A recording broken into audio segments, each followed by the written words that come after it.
Welcome to our Rolemaster Actual play session.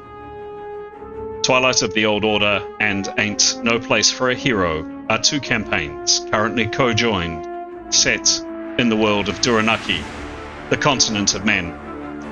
In this gritty, cutthroat world, politics, religion, and commerce are all intertwined and reign supreme.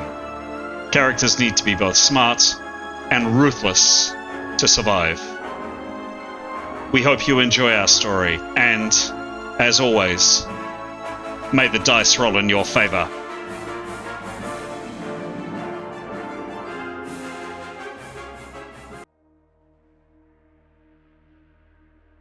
This is episode 122 of Twilight of the Old Order, and episode 99 of Ain't No Place for a Hero.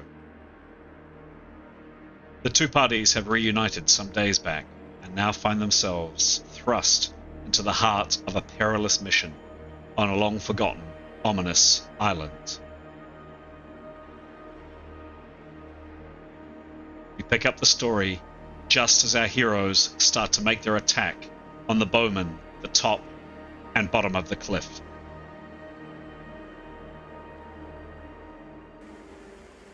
Hello, I'm Chris, otherwise known as GM Chance, and welcome to our story, or as I frequently say at the beginnings of these videos, it's not one story, but rather two.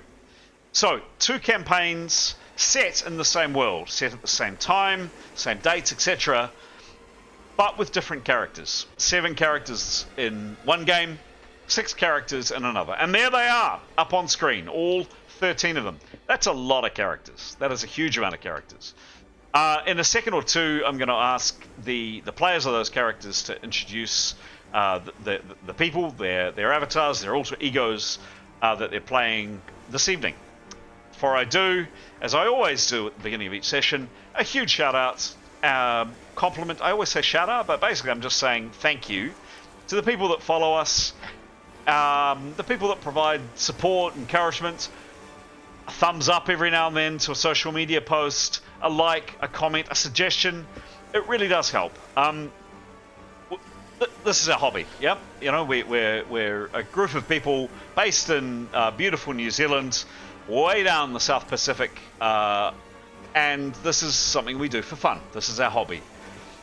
The fact that we get to share our hobby and share our story and, you know, the wild imaginings that come from a group of people hanging out and playing imagination together is wonderful.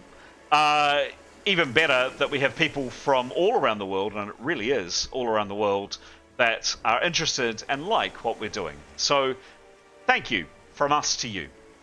A comment to you if perhaps this is the first time you've come across one of these videos, or maybe you've seen 2 or 3. If you are getting something out of them, you're learning about, you're learning something from them, or you just find them entertaining. I mean, we have a star-studded cast. Our players are now all...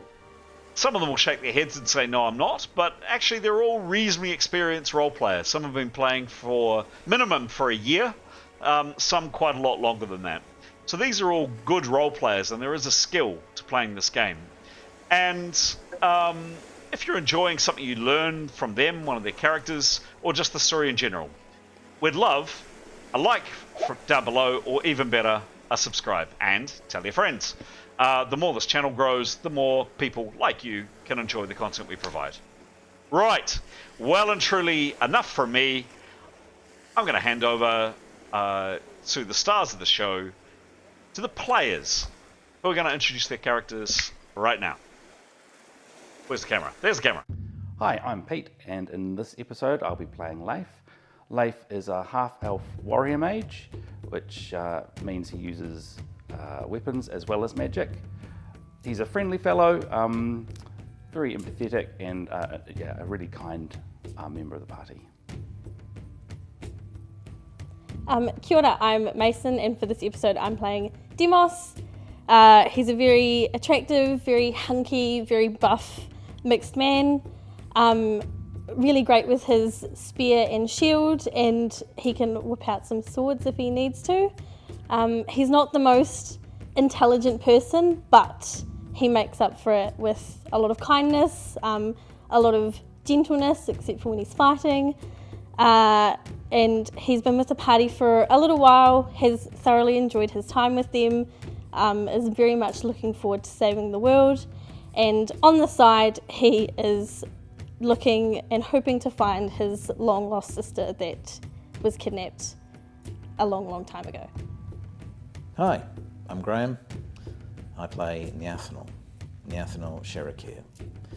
She is a Magent, which is a mix of stealthy skills, fighting skills, and magic skills, mentalism, magic of the mind.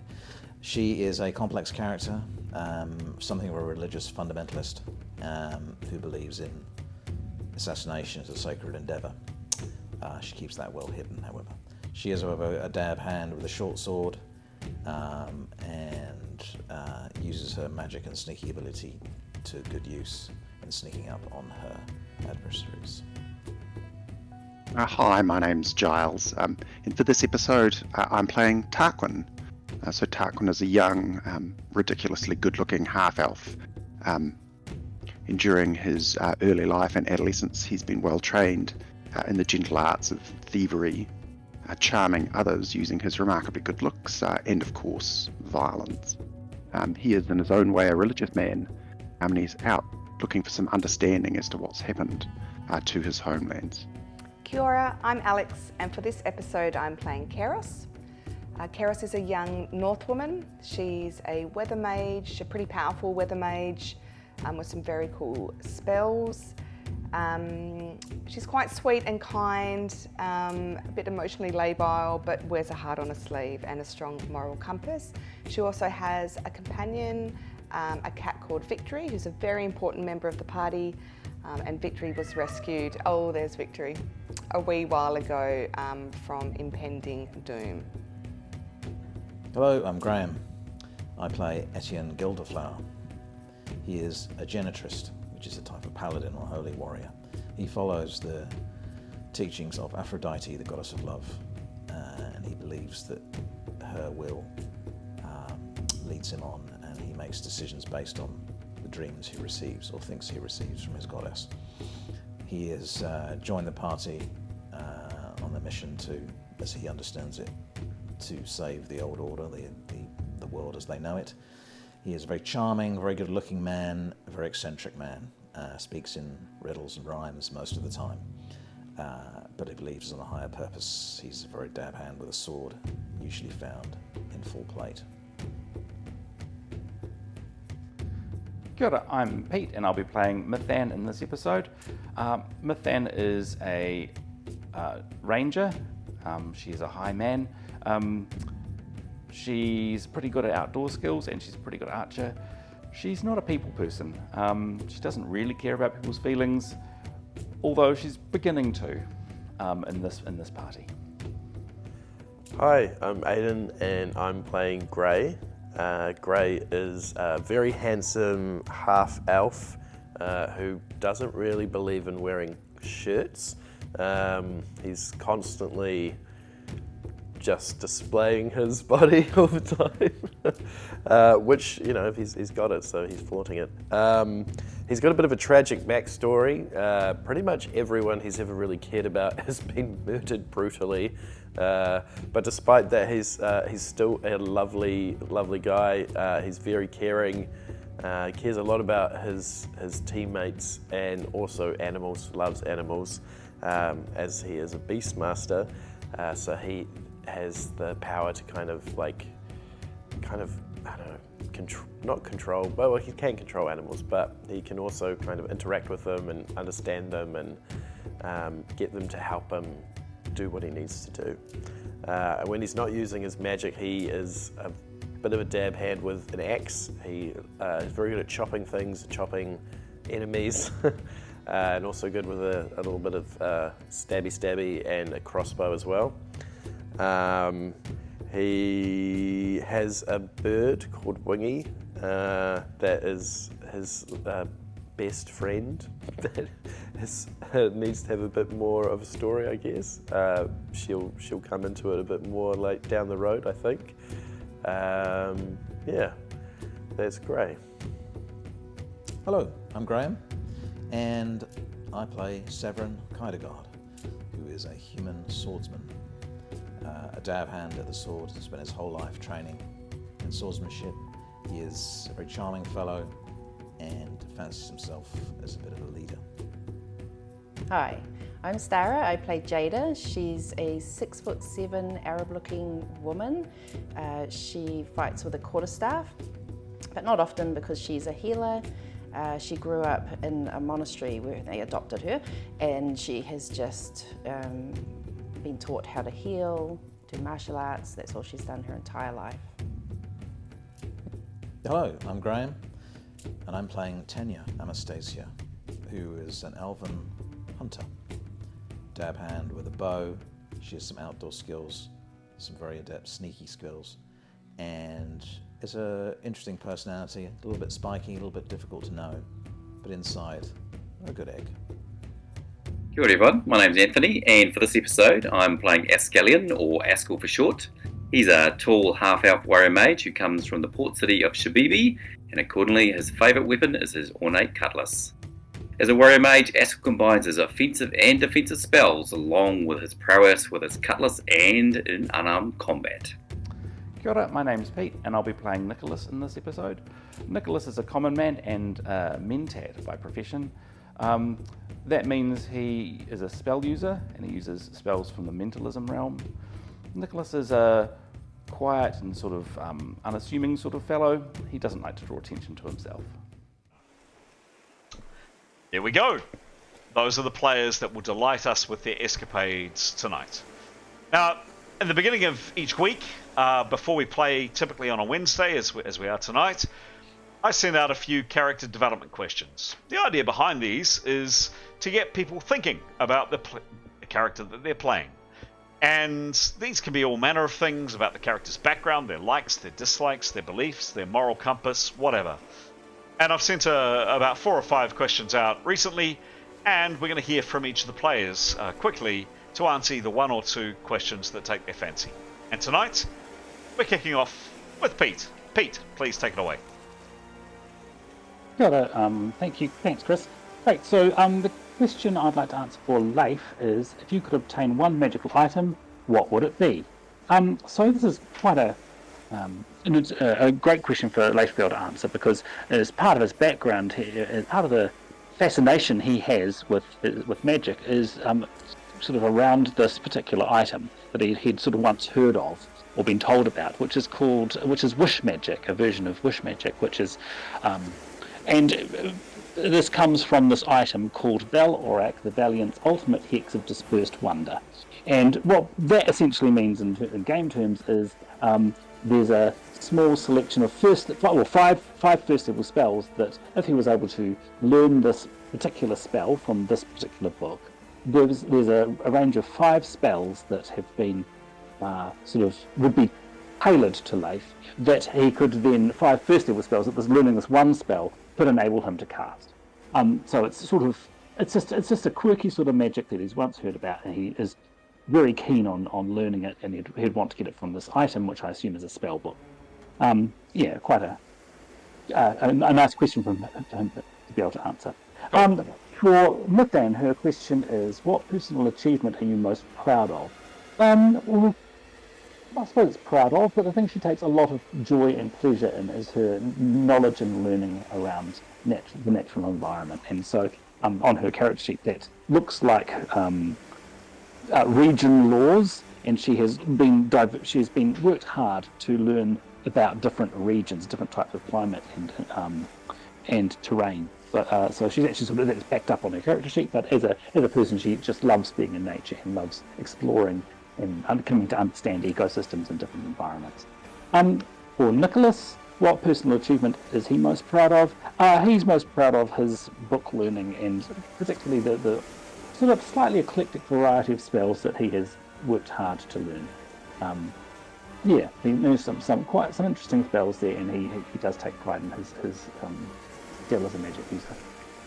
Right, thank you, Pete. Sure. And can we please hear from Aidan? Hello. Okay. The question I'm going to answer for Gray is, how does he handle grief? I would say he would handle grief pretty internally. I don't think he would. I think he's quite a quiet chap in the best of times, but I think he's had quite a bit of trauma in his past. So I think it's kind of something that's kind of tortured him, and he just doesn't deal with it well. I think he'd just go inward and maybe retreat and go into the bush and just kind of punch a tree or something. Yeah. Damn tree. Although, to be fair, now that he has his little pet bird, Wingy, who he loves and shares a bit of a bond with, that might actually be quite good to help bring him out of it. But let's see in the future. Hopefully there's no grief to come. Not in this game, not a chance. Never. I'd love to hear from Alex.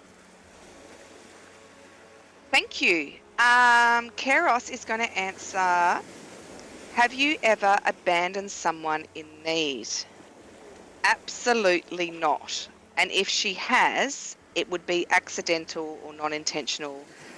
So much so, I think, I should remember, but I forget the wee sausage dog's name. We took a whole detour.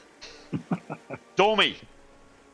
That's it, Dormy, to rescue Dormy, who is considered the person, because she just couldn't leave it. And look, if it comes down to her and somebody else, I actually don't know what she would do. She is incredibly,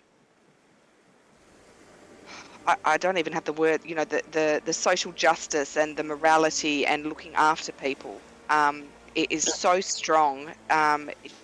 It just wouldn't even enter her brain. Okay. But we will see. We will see. Things change. I mean, you did answer an interesting off-camera. You had an interesting response to would she be tempted to the dark side or words to that effect. So, yeah, who knows? Who knows? Who knows where she'll end up? Who would you like to hear from, please? I would love to hear from Mason, please. Thanks, Alex. For Demos, what personal achievement are you most proud of? He's quite proud that he's managed to kind of pick up more on the Westron language. Yep. Because that's not his mother tongue. Yep. And for him, he's quite illiterate, so he's pretty stoked to have picked up some, be able to kind of talk more with his friends, which is great. And I'm also answering a question on behalf of Tarquin, and his is, where'd it go? Have you ever been tempted by dark powers? And he said definitely yes. Interesting. So, just for our viewers' benefits, Mason, you are very, very kindly assisting Giles, who is the owner, the player normally of Tarquin. Giles can hear us, but he's having trouble actually speaking tonight. And just for viewers' benefits, Giles is sending you some WhatsApp messages, and you're communicating those to us. So, I guess for our viewers' benefit, if there's a delay in hearing from New Kid on the Block, how handsome he is. Look how handsome Tarquin is. New Kid on the Block, Tarquin. That's the reason why, because Mason is going to be speaking for Giles. He can hear us, but he can't respond. Excellent. Thank you. Mason, who would you like to hear from tonight? I would like to hear from Graham. Graham, you bet. Right. Play a couple of characters from the Twilight Party, first of whom is Severin. In terms of a magic item that he would like to acquire, he's a bulky fellow. He wears plate mail. He's quite encumbered, or not over encumbered, but he carries a lot of stuff around. He's usually the last to act in a round. He would love a magic item that made him magically quicker for periods, that he could actually move around a little bit quicker and get to things a little bit earlier in the piece. Another party member from Twilight is Tenya. And Wishing on virtues. Yep.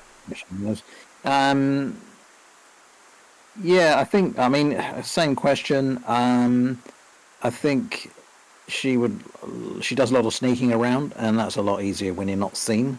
So some sort of item that made her invisible, I think that would make her very happy indeed and enable her to get into some places she would find it difficult to get to otherwise. Moving to the hero party and Niathanal, same question again for magic item. She would like a magic sword, and one that had some special powers. And she does look rather longingly at Tenya's sword, which is a rather nifty +20 short sword of slaying that you can returns to the hand within 100 feet if she ever let go of it. And also she has a dagger of assassination that would be pretty damn handy too. So it's just as well they're friends, that's all I'll say. And finally, Etienne. Can't see him. Where is he? There he is. Yep. Etienne, I think a personal achievement that he's most proud of. Etienne has undergone a complete character rebuild from his formative years, from his early teens, where he was reborn to be Etienne Gilderflower. He was somebody else before called Faisal, completely different personality, and he thinks a completely different person entirely. So his personal achievement is becoming the vision of whom he wanted to be and who the goddess wanted him to be, at least in his head. Excellent. Thank you. And turning to... Who should we go to? Oh, we've done Tarquin. Have we done Aiden? Yep. Oh, we have. Sorry. Who's not gone? Alex. Oh, done Alex. Oh. I think Anthony is the last one. Askell. Let's hear from Askell. Right, for Askell's question, if you could obtain one magic item, what would it be? So Askell, as a warrior mage, obviously casts magic, and right now he's not actually wearing any armor, just to speed up any opportunities for casting magic. So he'd like some magical item which would give him a reasonable defensive bonus, but also not interfere with his ability to cast magic. Also, I'm covering Jadar tonight, and the question for her is, have you ever been tempted by dark powers? And for Jadar, it was probably only just a few weeks back in game time. She had this cloak glass removed, which she'd had for some time, but that was actually sort of, I guess, the longer she wore it, the more it impacted and it influenced her. Potentially a bit of taint of chaos as well. So not necessarily tempted, but being influenced by it. And that was Jadar's question. Marvellous. Well met, well introduced, one and all. And there, gentle viewer, are the crew. All 13 of them. That's a lot of characters. You've just heard from the players, a bit about each character, and a character development question. I'm going to call on Pete to provide a very, very snappy summary, as no pressure, Pete, but thank you for doing it, of what happened last session. I may have I'll either turn to perhaps the map or some images to complement what you say. Let's see how we go. But thanks, Pete, if you can take it away to sum up what happened last time. Sure thing. So here we are on Jewel Island. We are wanting to intercept or to confiscate a shipment of arms and weapons, which are currently in a cave on a rocky beach down below. There are some cliffs that we were at the top of in the beginning of our last session. We got a bit closer to the access to this beach. Nicholas then came sort of flying in a bit of a flap, so to speak. Pardon the pun. After having done a bit of a scouting mission, he reported back on a scouting mission, because at the end of which he was pursued by the man with the flaming sword. So sort of blew our cover a little bit, but we're in the picture of, we understand the lay of the land of how the approach to this cliff should go, and we've got a bit of a plan about shooting some of the archers that are on guard, basically, and then making our way down and just beginning our assault on this cave.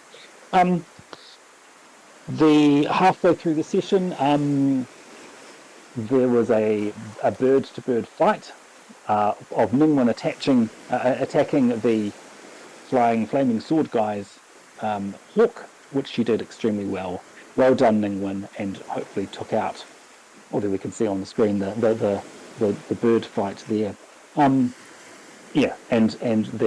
our opponent's hawk was killed.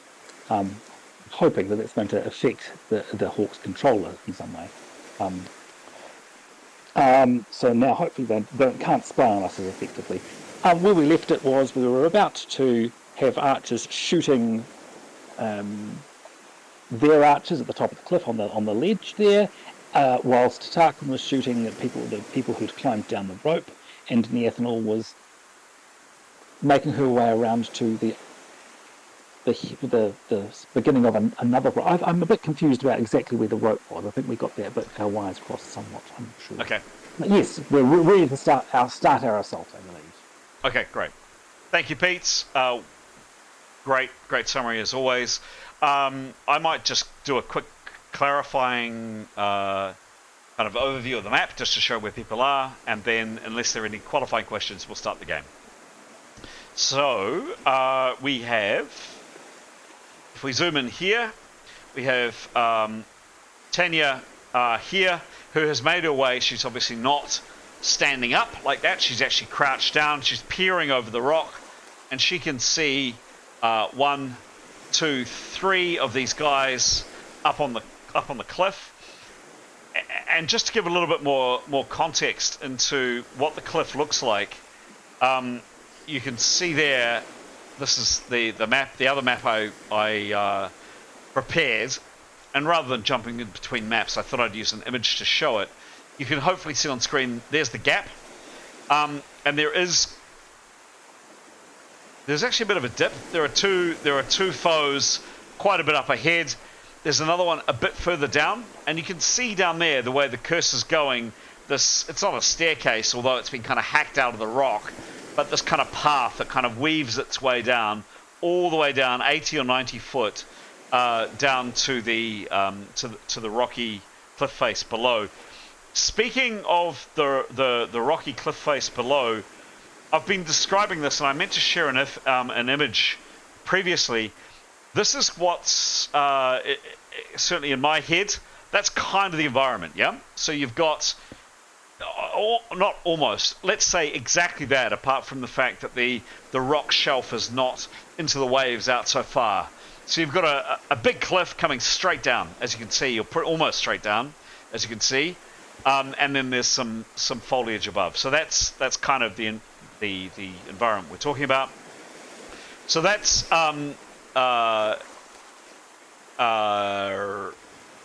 Tanya here.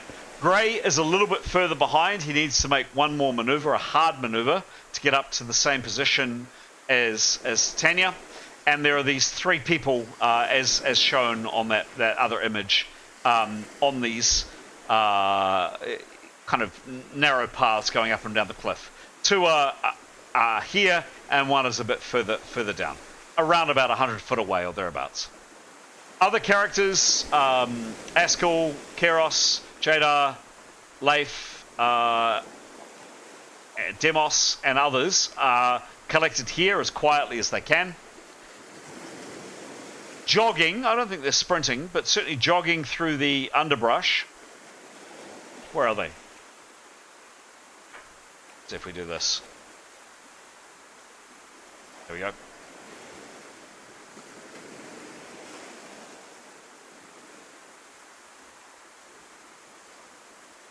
Top down is always useful. Jogging through the underbrush are firstly Mithan and then Severin.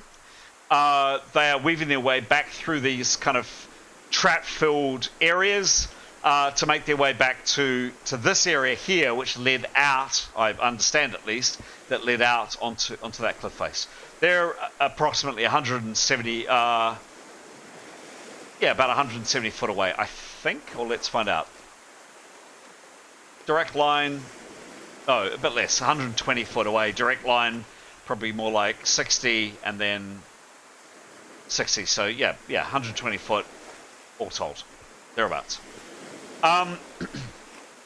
Other characters, if we move a little bit further over, we can see over here, and we will use the top-down view. It's kind of handy. Tarquin managed to race his way down to the cliff edge. Tarquin's here, as you can see, and directly below him, and I'll come to the image in a second, is a guy on a rope, about 20 foot up a rope. Tarquin, at the end of last session, reached down, where's my camera, there we go, and fired directly down with his bow and hit him. Hit the guy on the rope pretty hard. Like it was a really good shot with the bow.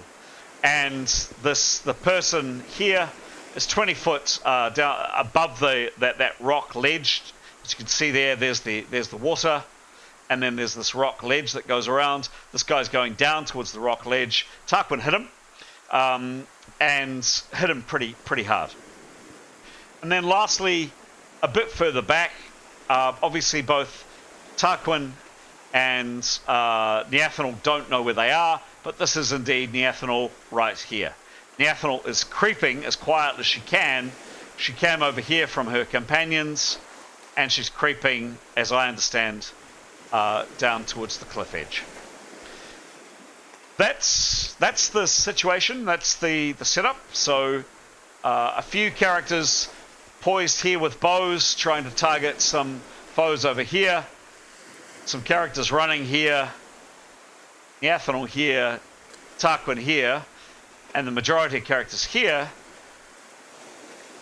They do say there is an adage in role-playing games that you should never split the party. Let's see if people's choices tonight were wise or otherwise. Before we jump in, any qualifying questions, anything I've missed, anything that's not clear, please let me know.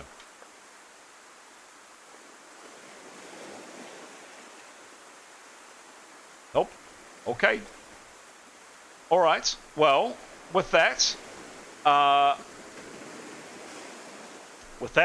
if everybody's happy, if everybody's content, if no one's got any questions,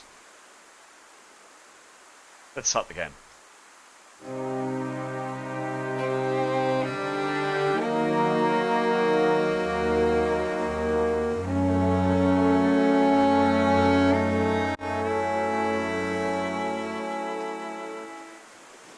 This is a highly dangerous situation. This is a moment of tension and potential risk for the characters. So we will go into combat rounds. I'm starting the round, and let's see who goes first. Initiative. Rolling initiative. We're off. And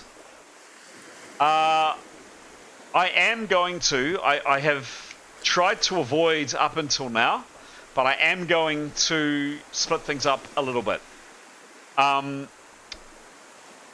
Neathanel, can you quickly join me in chat room 1, please?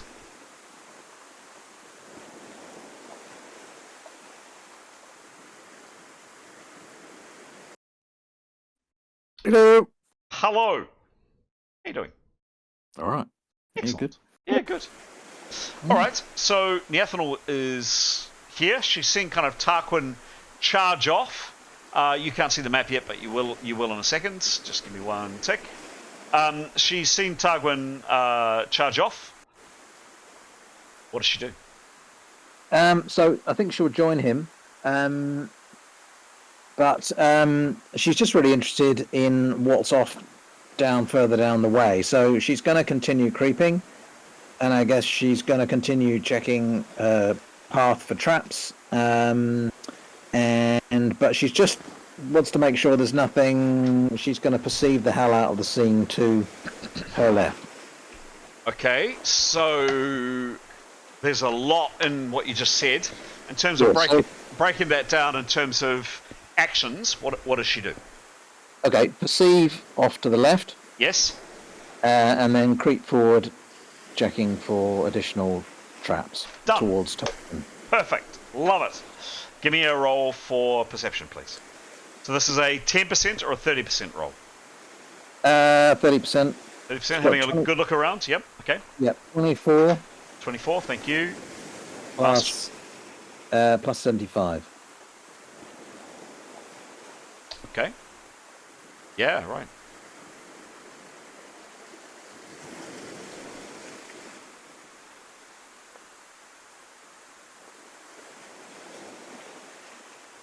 Yeah, okay. So she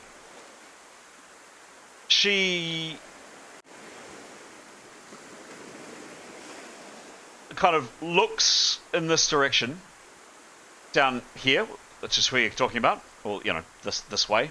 Yep. Left, yeah. Yep. Looking and listening. She doesn't see a thing. She sees rocks. She sees trees. She sees the absolute pouring, bucketing down of rain. She doesn't see a thing. However, she I don't know.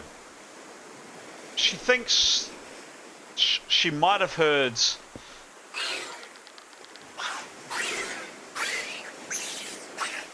that noise off in the distance. Would you mind playing again? Sure.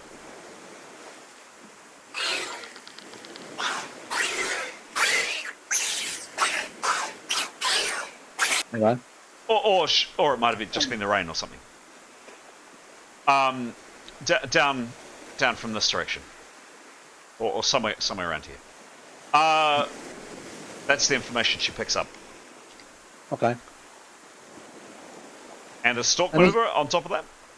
Yeah, so if she's possible to stalk down towards Tarquin, keeping quite close to the cliff, that would be good. Yeah, cool. Keeping it on side as much as possible. Give me a stalking roll, please.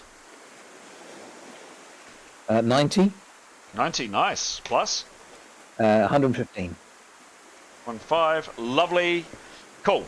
I mean, you can see here, there's not a lot of undergrowth around here. There is down here, so directly before. In fact, as she comes around this corner, she can't see Tarquin because it's obscured by some foliage and some bushes, etc. here. She moves at 50% of her base movement rate. I'll take her back to where she was. How much does she move, please? Sneaking. Actually, a little bit less because she paused to have a good listen. So her base movement is 60. 60, okay. So I'll take her, she gets to, call it about there. Any other, I mean, that's pretty much her, pretty much her action. I think we'll leave it there. Yeah, wherever she can tuck away from things. Cool. Look, rather than, I mean, obviously you've got to join us back because you're playing, I was going to say other characters, but actually you're playing a multitude of other characters, so please join us back in main game chat. Cool. Well, yeah, she's got weather mastery, so call the breeze, overcast, controlled weather, elemental shields, ice law. Next up is Jada. Any actions from Jada I should be aware of? Oh, right. Sorry, not into the chat room. Gotcha. No, I think Jada would be remaining in the little huddle. Probably just keeping an eye on our backs. Now, just percepting if anyone's around. Like sneaking. We want people to sneak up on us. Cool. All right. Aware that you guys can't see the map, I'll bring in the map kind of as and when needed. Done. Grey Roughwinds. You've made your way up the first, the first medium maneuver.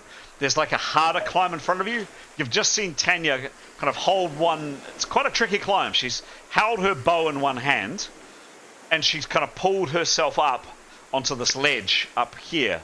It's a hard maneuver for you to get up. Do you follow, or do you do something else?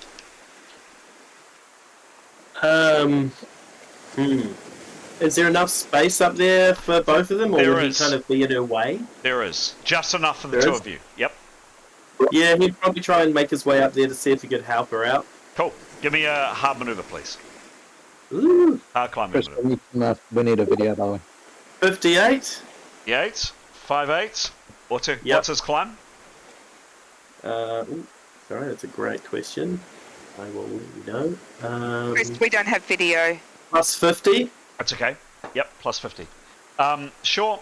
No video because I was kind of going to say if we move the pieces on the board, I'll let you know. But at this stage, oops. Oh, we just zoomed into a lot of rocks. Great. So Grey, 58 plus 50 means 108. Yeah, 80%. You're nearly there. You're a few feet off where Tanya's standing. One more round, and unless you make a screw up with your next maneuver, you will. You should be able to be up next to her. So you're nearly there. And what would be a screw up? Would that be like less than 50, or would that be like a 2? Yeah. So in this game, here we go.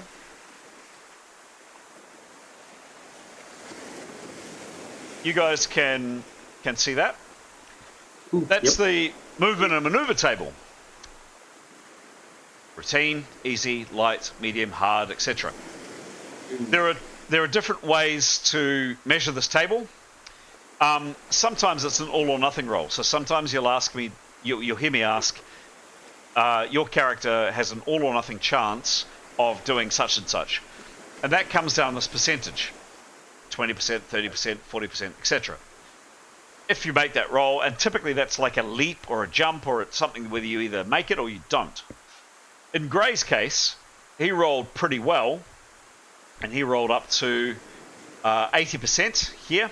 He rolled 108 in total, so he made 80% of that next climb. So he's nearly there. Nearly there. Yeah. Nice. Okay. If, however, you roll a 1, 2, 3, 4, 5, as always in this game, you roll again, and you roll down. And that could result in this table, fall, break arm, plus 20 hits, you're out 18 rounds, arm useless. Now, that's a roll of a 1, 2, 3, 4, 5, modified by his climbing maneuver. So in this case, there are two ways to read the table. One is an all or nothing roll. You either make the climb or you don't make the climb. In this case, it's not a kind of a jump or something like that. He is just simply taking his time climbing up, and he got 80%. So long as he doesn't roll a 1, 2, 3, 4, 5, he should be okay. Sweet. Cool. Next up is Keros.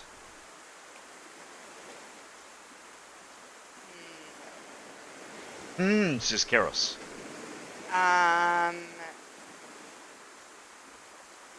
Can she... Who's on that ledge there? Sorry, I can't quite tell. Grey is climbing up. Tanya's at the top. She's got her bow and arrow. Can she hold? Sure. If you don't mind. Yep, sure thing. Thank you.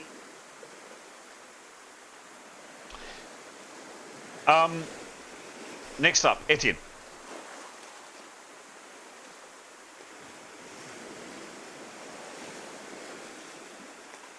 Hello, Etienne.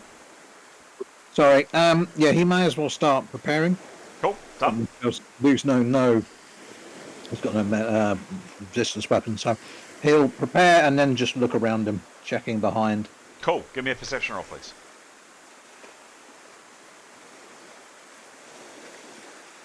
91. 91. Could be really good. Could be really bad. And as bonus, please. Plus, he's a ship. He's not very perceptive. Plus 21. 21. The reason he's not very perceptive, by the way, is because Etienne wears like a full helm. It comes down over his face. It's obscured his both eyes, ears, and also some of his breathing. So that's the reason he's not so good. But he does have almost complete protection of his head. He doesn't see or hear anything through his helm. Next up is Mithan. Mithan, you were saying last time that you and Severin are running together. Shall I hold off your roll until it comes to Severin's turn, or do you want to, or is there something you want to do now? No, she would be waiting. She would like to. Can she put a perception roll in there too? Depends if you're running or not. Depends how far you're running. Got 120 Yep, foot to go. Yep. No, happy to wait to the end of her turn. Well, to wait till Severin's turn. Thank Cool. you. Done. Right. Tarquin. Tarquin, I definitely would like you, please, and I know it'll take you a moment or so, and your avatar, Mason, to join me in chat room 1, please.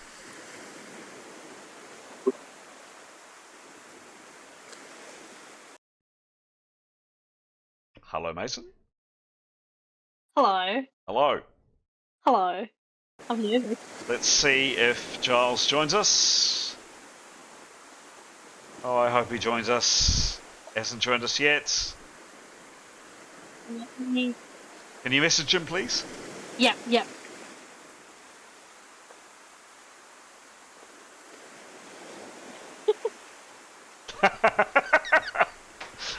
Oh, this is so funny.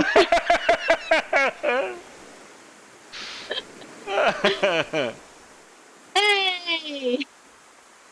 Hooray, Giles! You've joined us. You can hear us. That's marvelous. He did say it's a little bit sketchy. Okay. Okay, great. So, Giles, hopefully you can hear me. Please send through a yes or a no to Mason. Yep. What? You can? Great. Yep. Okay, great. Fantastic. Great. Okay, so, Giles, can I ask you, please, and it might have to be Mason that makes the roll, and I'm going to switch on the camera. Giles, I fully appreciate you may not be able to see the camera, so I'm going to describe it to you. On screen is Tarquin at the top, and then partway down is this guy here at the end of a rope, 20 foot down. You are on the edge of the cliff. Can I please ask for your intention this round, please? What does Tarquin plan to do this round? So I think, yeah, kill the archer. Kill the archer. Okay, cool, great. Okay, before you get on to do that, can I ask, please, that you roll and no pressure here, and it might have to be, it will have to be Mason, I suspect, that does it, but a very important dice roll. Just a 1 to 100 dice roll, and let's see what comes up. And please tell me the result. Oh, just roll? You're not going to tell me why? Yep. No, I'm not going to tell you why. I just want you to roll. Okay. Oh no. Hang on. Sorry. Oh, my... I'll just do it on my phone. My Discord won't let me pop out the pictures, the camera, if that makes sense. Yes, it does. No, so yeah. Bloody technology. D100. 59. 59. Interesting. Very, very interesting. All right. So, Tarquin, can I ask you, please? You're peering down. In fact, I think I've got. If you can see the map, Mason. I think. I can. Sorry. You can? Yep. So there's the. I can. He can't. Yeah, he can't. I realise that Charles can't. But so you can, Mason. You're looking straight down. There's the guy at the bottom of the rope. Tarquin, can you please make an attack on this person who's dangling at the bottom of the rope, approximately 60 or 70 foot below you? Give me a roll. So he's going to use his short bow. His short bow? Yeah. Yep. Oh my goodness. Right. Heck. Short bow. D100. 98. 98? 98. That is a good roll, Tarquin / Mason. Yeah. That is so good. Can you please roll again? Sure can.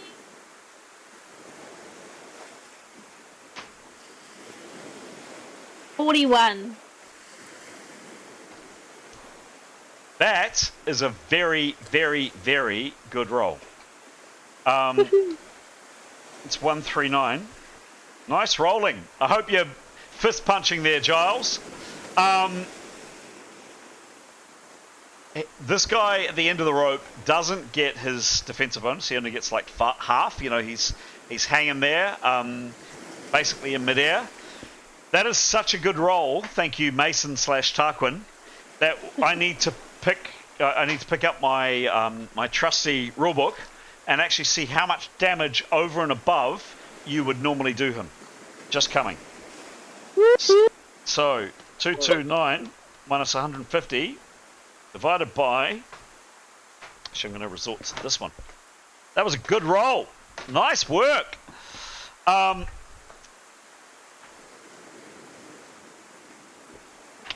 Just before I do this, no, not just before I do this. Short bow, attacking, armor type 12.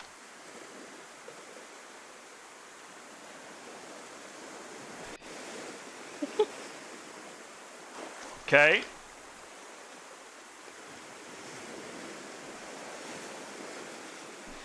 Oh my goodness.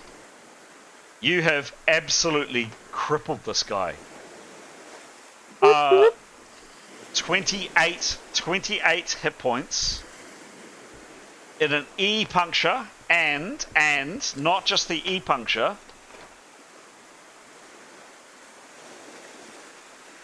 but a B puncture, an E and a B. You get to roll the E first. You want a very high number. Go for it. Okay, E first.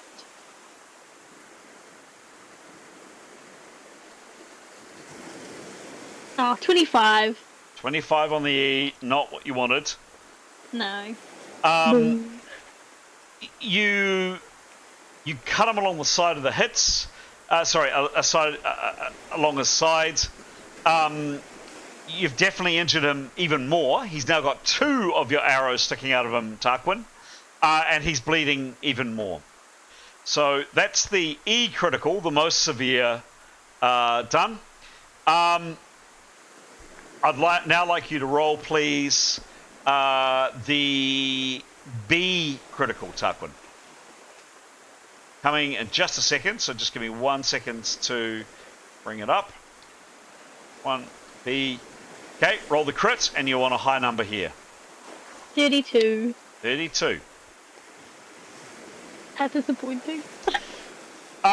You hit him again for 2 hit points. So not a massively successful roll. However,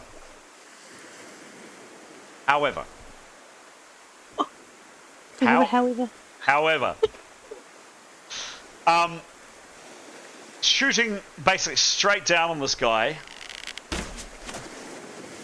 your arrow finds him straight into Tarquin, and he screams, releases his hand on the rope, and plummets 20 foot down and lands very, very dead on the rocks below. Tarquin, that is your very first kill, and that has killed 4th level.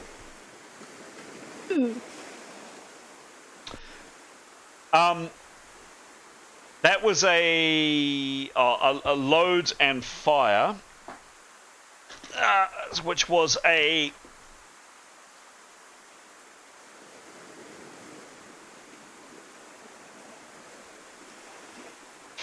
just coming, which was a 90% action, and just as you hear that, you have 10% left to act. So firstly, I absolutely should, and I will, congratulate you on some great rolling. Thank you, Mason. Yeah. Oh, that's so good. Well done, well done. Oh, that's so good. Yay me! Yay! Well, yay you, because Yay, it was Tarquin. you. Yay Tarquin and you. So hopefully Giles who can't speak currently, but is at the other end of the phone going, yeah, because he just took down his first person. Is he? Is he excited? Yeah, sure is. Excellent. Okay, nice shooting. So this guy plummets down, and he is, you can't see the map, Tarquin, but you can, Mason. He is down, and he is very, very dead.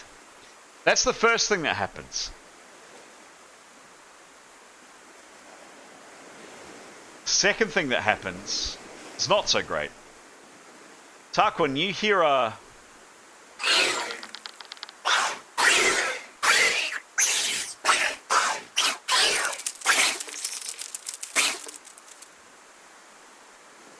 and turning and looking to, and I'm going to, unless you want to do anything different with your 10% action, other than do a perception roll, I don't think there's much you can do. I'm going to tell you what you see. Please, Giles, tell me if you want to do anything more with your 10% action. He's typing. I'm sure he's furiously typing. I bet he is.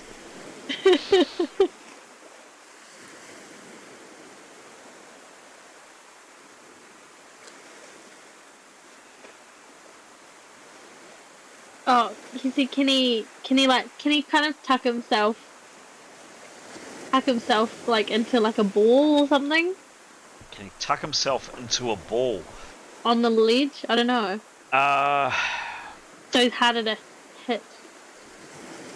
So standing up from a wonder- seated position, anything that kind of means crouching down or doing anything else other than that is more than a 10% action. So I'm going to say, so currently with a 10% action, he can, you're listening, Giles, you can stand up from a seated position. That doesn't apply to you. Oh, no, you could drop to the ground, but you won't see or hear anything that you just heard. So you can drop to the ground for a 10% action. Okay, yep. He does that? Yes. Okay. All right. And we ignore what we just heard. No. Sorry, he heard it. Okay. My question was, did he turn and look to hear what was? Okay.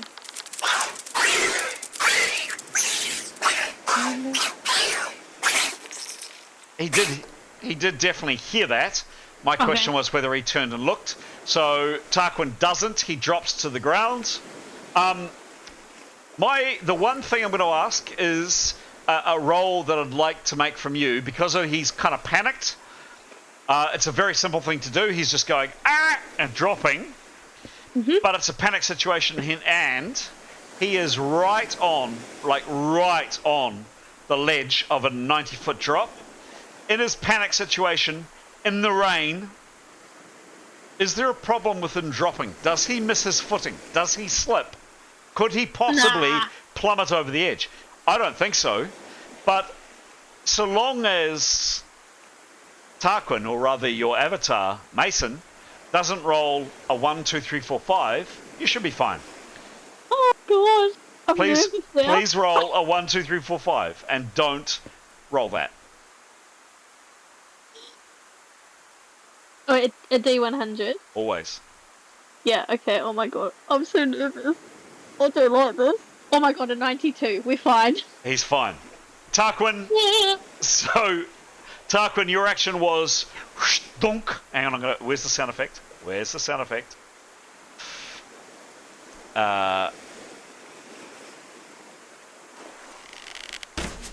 Twang! Straight into this guy. You actually hit him straight through the head.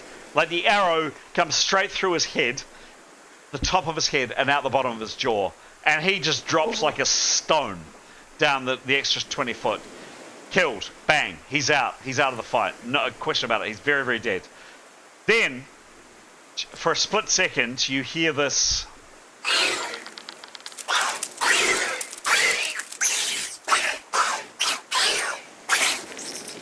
And with the last 10 seconds, the last 10%, which is 1 second of your action, Tarquin, you drop to the absolute edge of the cliff, and you don't fall off. That is the end of your turn. Thank you. And now Giles said he wants to sever the guy's spine, and nice storytelling. There you go. Sever the guy's spine. Excellent. Thank you very much. Cool. That's it. We're now heading back to the main group. Thank you very much. Done. No, you develop a skill on them, but it's good because you don't have to develop a skill. Yeah. Askell. They're back. Hello. Hello. Askell. Yes. Your turn. What does he do? He is just surveying, being just keeping an eye out. So perception, just from behind mainly. Okay. Noting where. Yeah, that's the key thing. But just defensive. He'd probably be the rest of the party huddling under the trees, so just crouch down if need be. Okay. Not just poke around the open. Cool. Could you please give me a perception roll?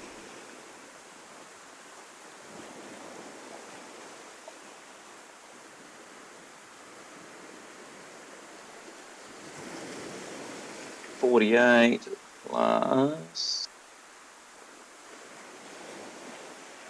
48 plus 31.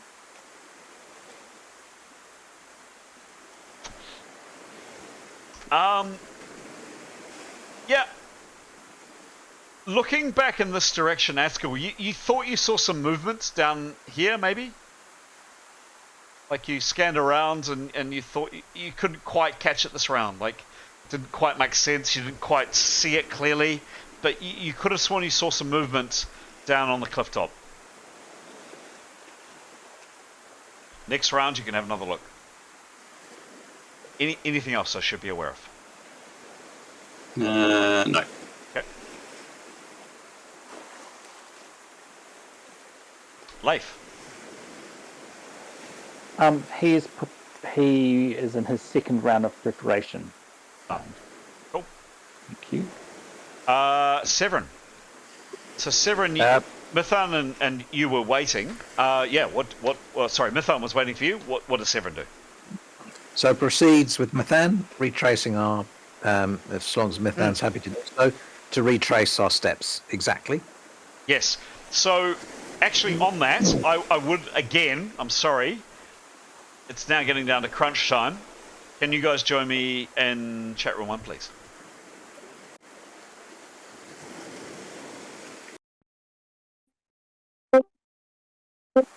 Excellent.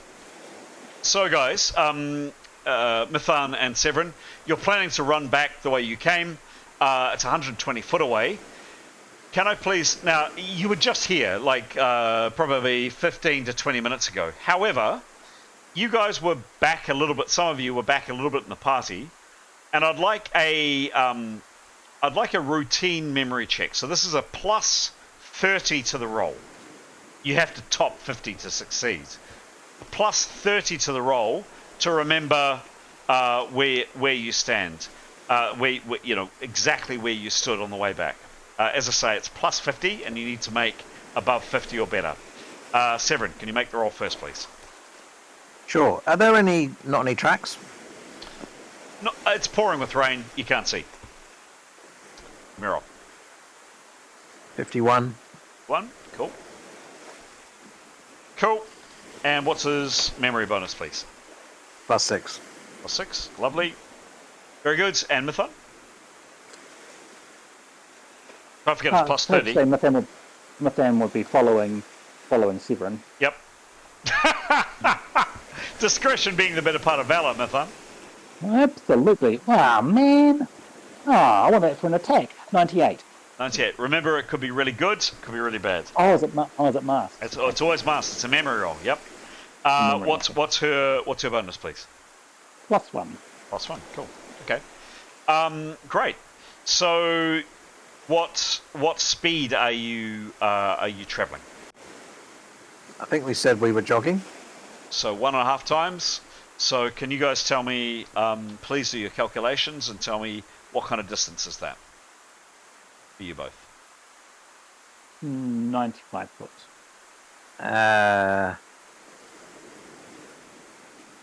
87.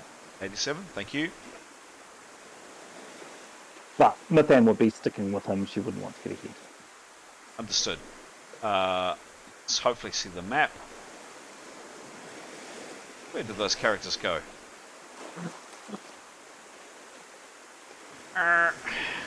It's coming. There they go. Oh, goodness me. Don't do that. No. You can see how it's highlighted the object next to the two characters that I'm after. That's really annoying. Trying to highlight Mithan, and it ain't working. Why isn't that working? Hang on, let's see if I can do this. Sorry. The tree.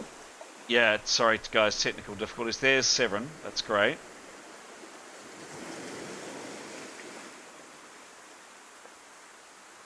Ah, for goodness sake. Ah!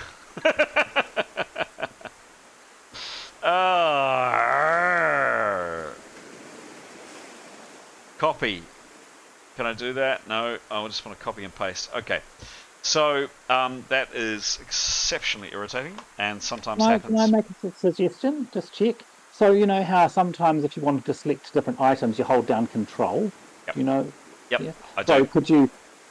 Done that. Yeah. Could you do that? Yeah. Once it's pre-selected, you select us as well, and then you unselect the tree. I don't know. Done, Pete. Actually, it works better from. There you go. It does work better from upside down. Nice. Cool. Great. Awesome. So, who was the slowest of the two? 87, I think. Yeah. 60, and then another 20 foot on is kind of there. Okay. Great.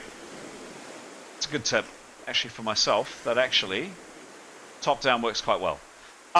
Both of you, you're nearly at the kind of the enclosure. Both of you are pretty sure that you've chosen the route well. Neither of you goes, hey, Severin, you should step there, or Mithan, you should step there. You're fine. You kind of trot along, and fantastically, it seems like you chose the right route because nothing horrible happens to you. You're there. And Whoops. can I just ask a question about what we see? Yep. Am I right in thinking there's a trap sort of in front of us by the entrance to the thing that Tanya stepped in? Over here. Oh, I thought there was one by the entrance. No. You never made it to the entrance. There's one that's definitely there. I think we better slow up then. Yeah. Okay. All right, that's one for next round. Cool. There you go. Next round. Excellent. Join you back in the main chat, guys.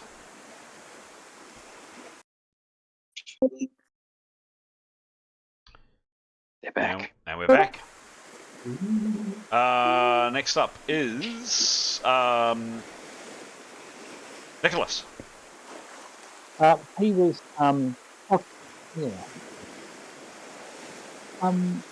he was had twisted into position. He's waiting just to attack with it.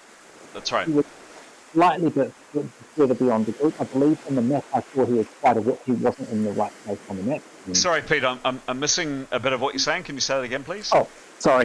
I just noticed on the map before that I think, and it might have been the angle we were at when we positioned him last time, but he is not on the map where he should be, I believe. think, yeah, no, he's there, and he's trying to... That's him there, and he is accessing the Whispling with the intention of the Whispling popping over the top of this rise here to attack someone here. Yeah. So long as he's completely out of sight from He is 100% out of sight, definitely. Cool. So just a perception whilst he's waiting, please. Yeah, sure. Yeah, give me a roll. Particularly looking for shimmery, invisible people. Sure. It's a 40. Bonus of 39. No, doesn't see anything. It's pouring with rain. No, he doesn't see anything. Cool. Thank you. Thank you. Tanya, you're up on the rock. You've crouched down. Your targets are in front of you. What are you doing? I'm going to hang on for Grey. Okay. I'm going to remain in position. Yes. I'm going to perceive. I can't obviously see over the top because I'm ducked down. Yes. But I will wait for Grey to come up beside me and then whisper, and coordinate with him so we both stand up and fire at the same time. Done. Given I'm not doing much else at the moment, can she perceive in another direction?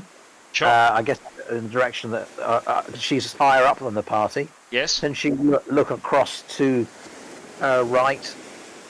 Would probably be the easiest if she's crouched down. Just perceive what she can see up there in case there's anything. In this direction? Yeah, and slightly to the further, over there. Yeah, that kind of thing. Over in that direction, a right angle. Oh, yeah. Done. Give me a roll, please. 49 plus 81. Rain, trees, wet, smell of damp earth, smell of salt, nothing else. Okay. Okay. And I've got an arrow on my string, right? Absolutely, you're ready to fire. Yep, cool. That is the end of the round.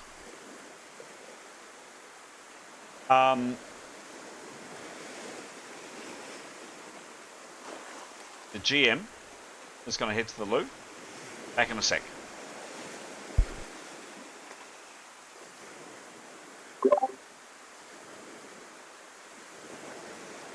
GM off to his own private chat room.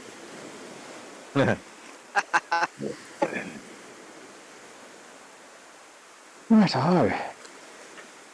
Alex, have you ever thought, like, when Chris goes off to the toilet, you could run in and, like, give everyone, like, 100 XP and he doesn't know it or something? Yeah. I have Nicholas. still. Nicholas, is that you at the top of the screen there? In the growth, the undergrowth. Yeah. Yeah, I think he wasn't there last time. He only wanted to be 100 foot from the people on the ledge, from the furthest people on the ledge, and he was back towards the group was the plan. Thinking of where he was. That's interesting though, because could we climb from there to the ledge? Maybe not. I don't know. That's what I was saying before. It Yeah. looks like Tanya could just walk all the way down, but Yeah. I bet that's going to be more treacherous terrain.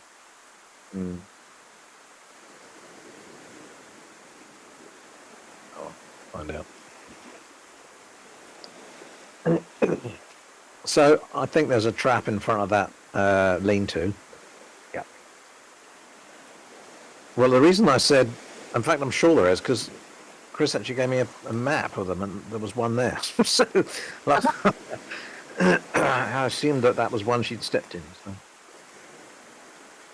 Well, it is an obvious place for a trap, so Yeah. thorough search. Hi guys, GM's back. Just realised, sorry to my embarrassment, we didn't hear from Demos last time. Demos, what was your action last round? I'm sorry, I missed you. That is so fine. I'm still hyped on Tarquin's kills. Demos will. I think he'll just. He'll do a full perception, and then I guess just kind of wait for more guidance. Okay, give me a roll, please. Yep.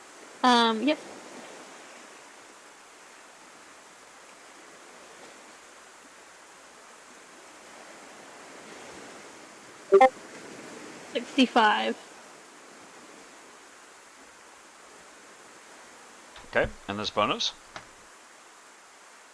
I think it's 50. Yeah, plus 50.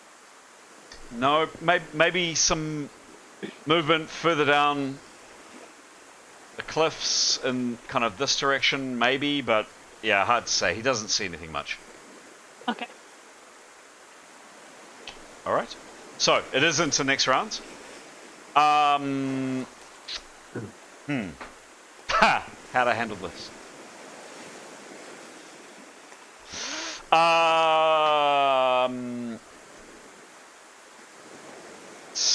Tarquin and Mason, I'm going to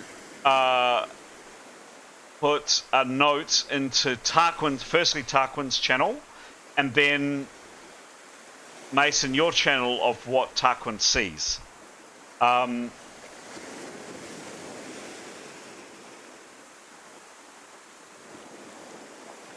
Just coming.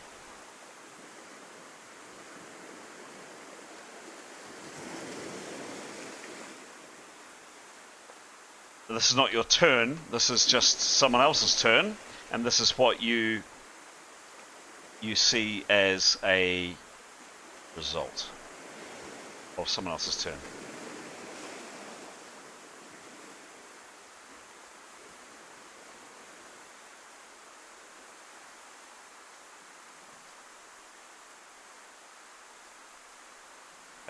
Coming. Okay. Tarquin, it's coming in. The information that I'm sharing is coming into your channel now. Mason, for your benefit, who's kindly playing Tarquin, the information is coming into your channel now too. Alright. Excellent.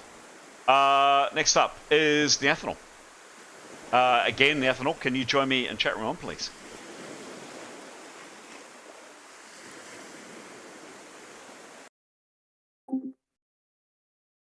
You're pretty quick on the old the old draw, Graham. I bolted. You did. Didn't need reminding. She'd like to, keeping an eye on what she thinks she may have heard or not, she would like to continue creeping up to Tarquin. Okay.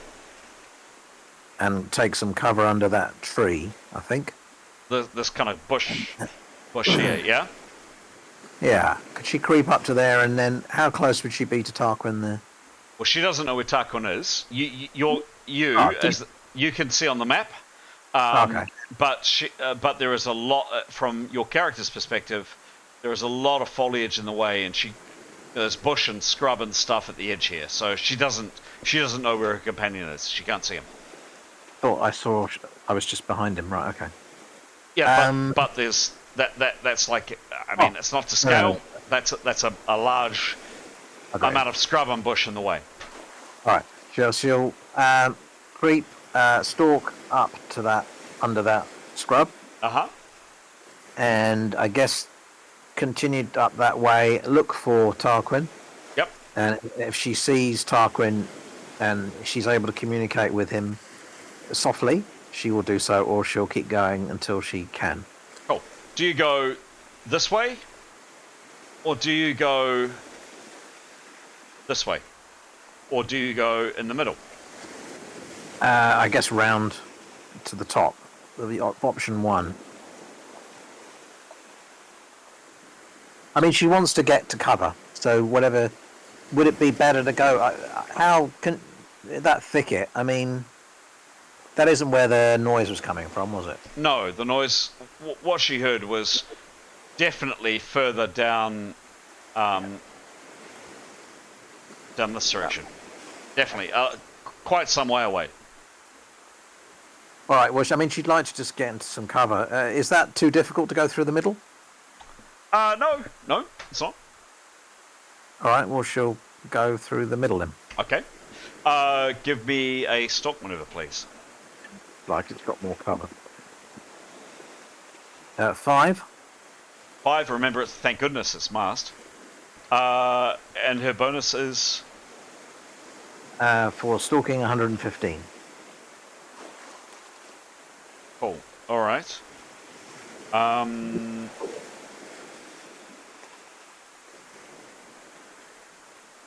Cool. All right. The distance.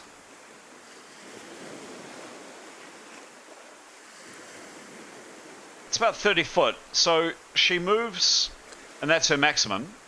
So she whoops. Oh, we're not going to do this again, are we?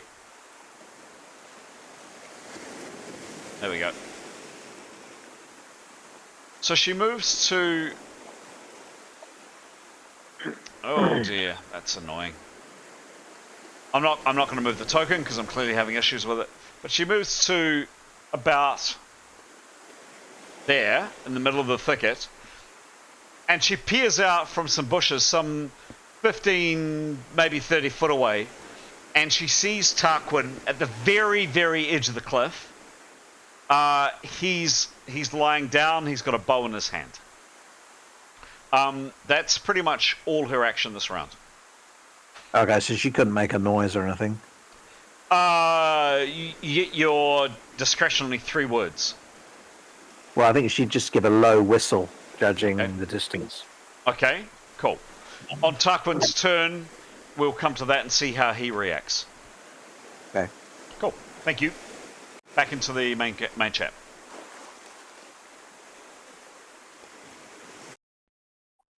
Magic-y type stuff, that'd be like a basic type something. I don't have detect. You've got resistancy ones though, right? Okay. Yeah. Right at this moment, all of you here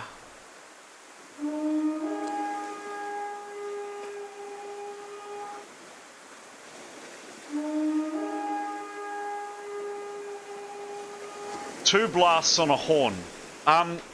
It's coming from quite some way away from all of you. Nicholas, you would judge that it's coming from the cave at the base of the cliffs.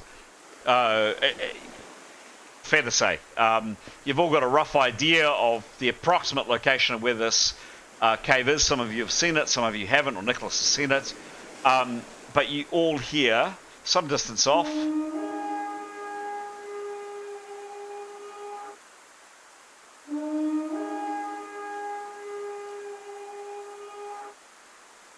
next up is Jada. Actions from Jada.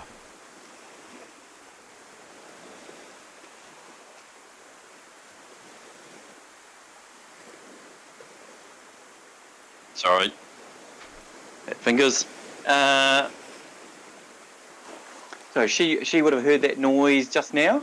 Everybody did. Is it in this? Everybody okay, did. Cool. Excuse you.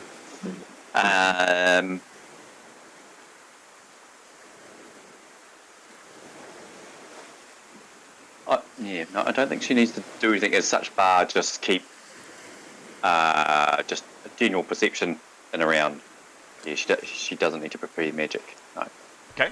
Yeah, I think that's just her. Yep. She's just more heightened to like, oh, what's that? Okay. Give me a perception roll.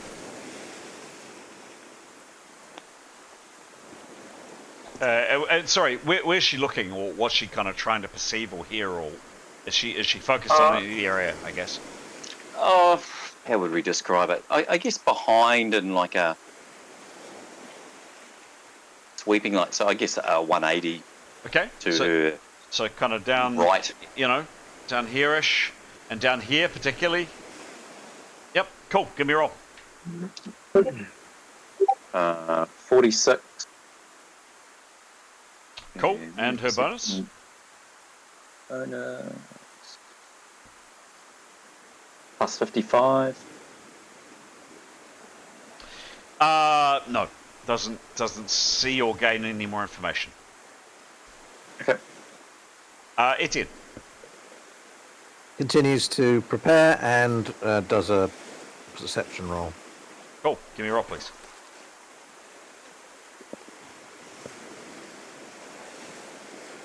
$38 plus 21. No, nothing. I'm afraid for Etienne. Great. You're nearly there. Up the cliff. Yep. Give me a roll. Cool. Roll on its way.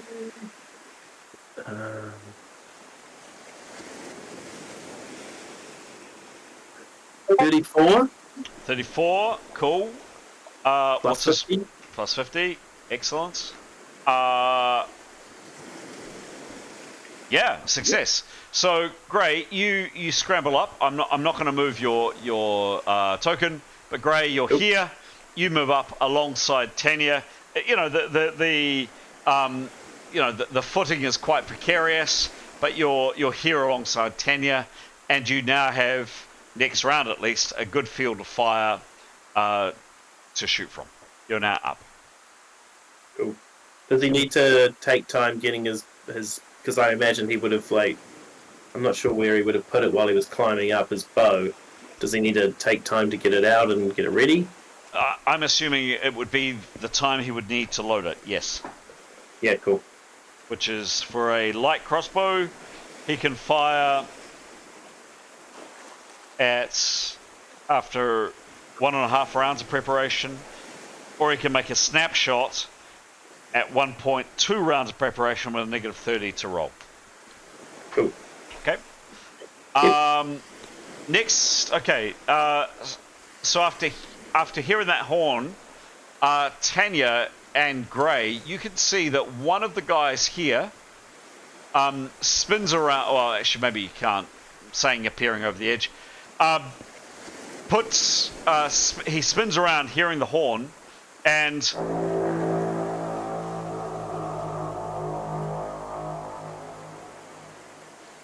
Indigestion?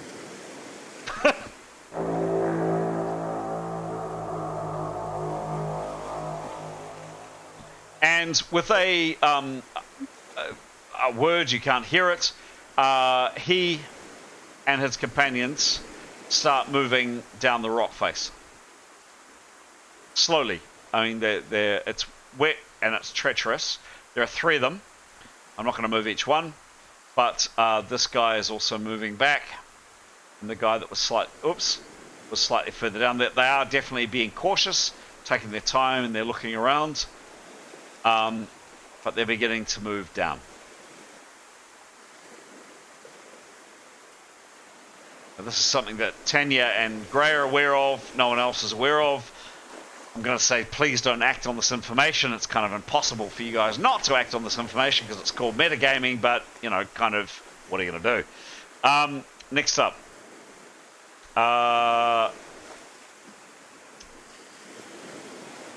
Okay.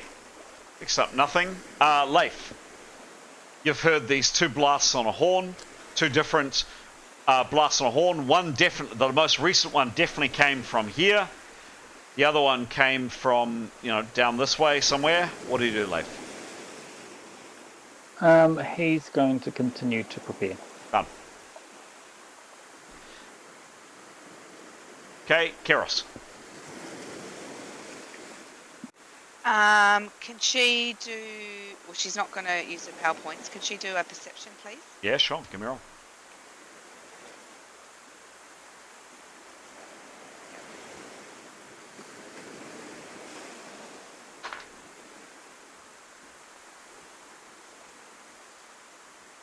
Uh, 32. 32, sure. Kind of where's she looking, or what's she checking out? She's not moving. She'll just be in her vicinity, just moving her head. Okay, but is she looking in a particular direction? Is my question. Oh, straight ahead. Straight ahead. Cool. Okay. Yep. And her bonus? Sorry. How quickly we forget.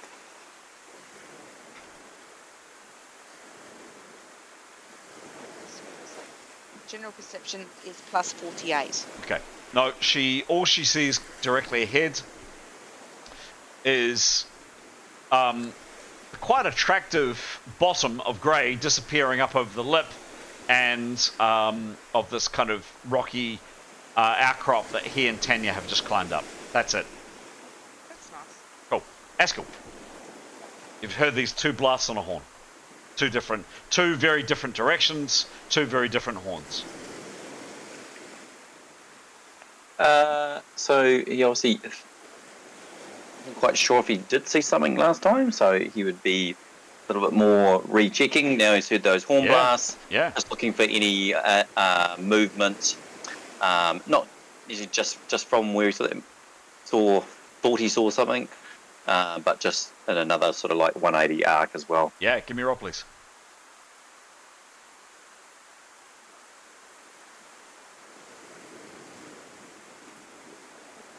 $44, and he was plus 31.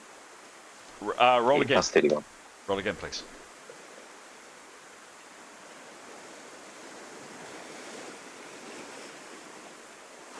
$36. And his bonus is? Plus 31. Oh.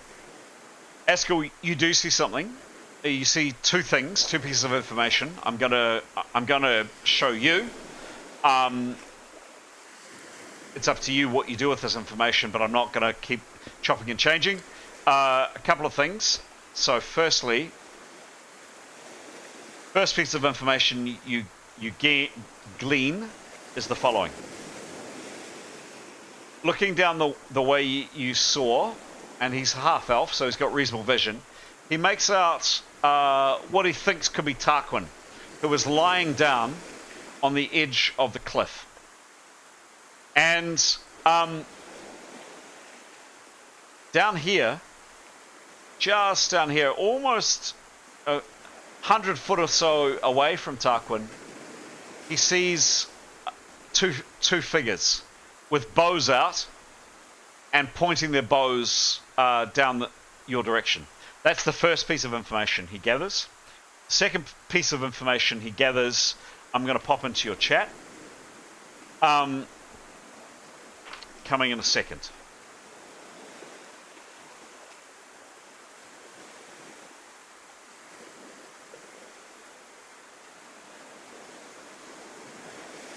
Let me just see what I'm sharing on screen. No, I'm fine. Good.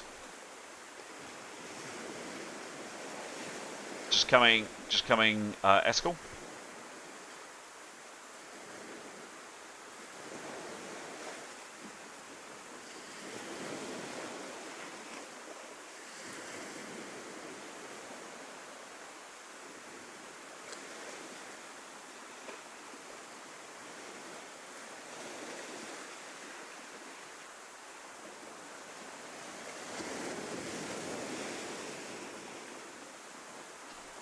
Coming.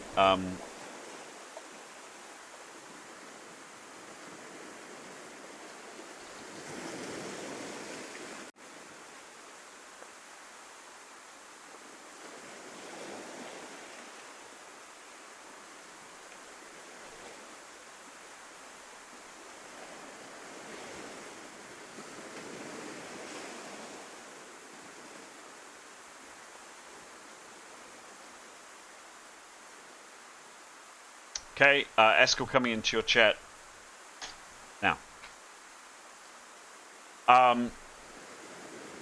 So you saw those two figures, and then you've got this additional information. Askell, you didn't say whether it was a 10% or a 30%. I assumed it was 30%.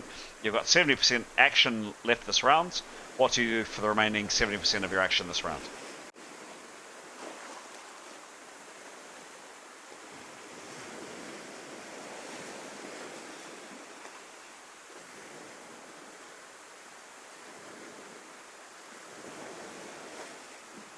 You there, Askell?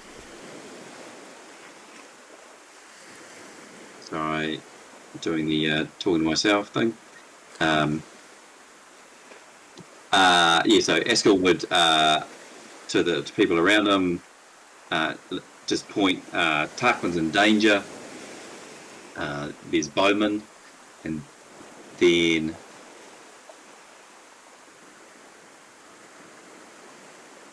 just sort of just go shit. I think I just saw some giant, absolutely giant spider-like thing disappear in towards the caves. We need to warn the others. Okay. Cool. And just obviously look with a bit of urgency. You know, you'd probably stand up. Okay. Yeah. Cool. All right. Very good. Mithan, you're going to hang back till 7, I'm guessing. Going to hold your turn. Tell me otherwise. No, that's correct. Cool. Tarquin, can you and Mason please join me in Trap Room 1? Again, almost impossible to say please ignore everything you've just heard, but please ignore everything you've just heard. Join me in Chat Room 1, please.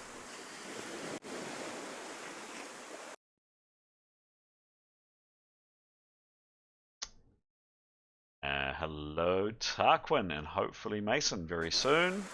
So, We do have Mason? Excellent. I was like, out, being like, no, just check room 1. I can't hear you, Mason. Oh, hello? Hello? Yep, can hear you now. Yeah, sorry, I was seriously typing that I was in Chat Room 1. Oh, you're a little bit faint there. Maybe move your mic a little bit closer to your mouth, please. I'm just missing kind of every second or third word. How's that? Perfect. Loud and clear. Yes.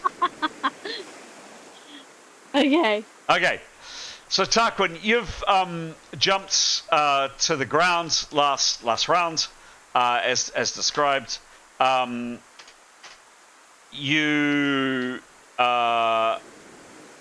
looked up and you felt, you saw like an arrow come flying over your head and smash on the rocks just to your right. What do you do? Did we see which direction it came from? Yeah, for sure.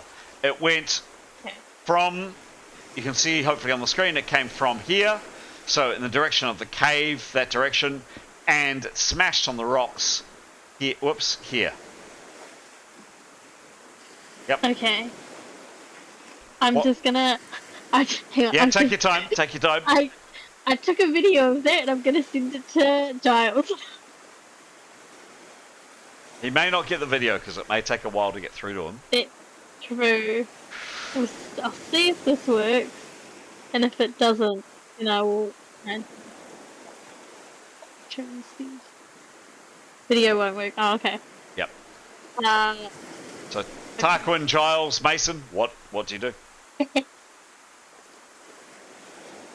Okay, hang on. Let's first.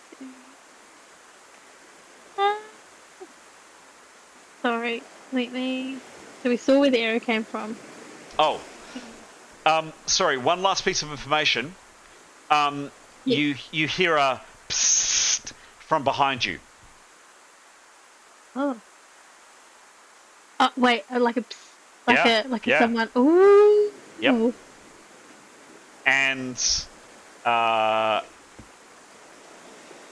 this stage, I'm going to ask Graham to join the group. Okay. Does he mean that, or does he mean on the cliff? I wonder. Graham, can you join Chat Room 1, please? Find out.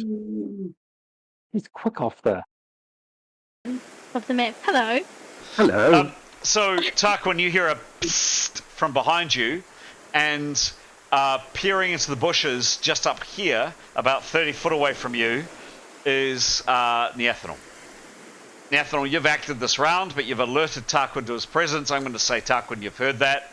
Tarquin, what do you do? So, Neathanel is well and truly out of sight, out of vision, and, she's kind of here. Tarquin, what are you doing? Can we see? Oh, because the map's not up. Oh, it's not on? I thought it was. Oh, sorry. No, it's not. Beg my pardon. There we go. Of course, because I came in to get Graham and then I came out again. Yes. So Tarquin, you're here. Tarquin, you've heard a psst from behind you, and just up at the very edge of that green kind of splodge, those bushes up there, you see Neathanel's face peering out. How far away is she? 30 foot away. 30 foot. Okay. Mm-hmm.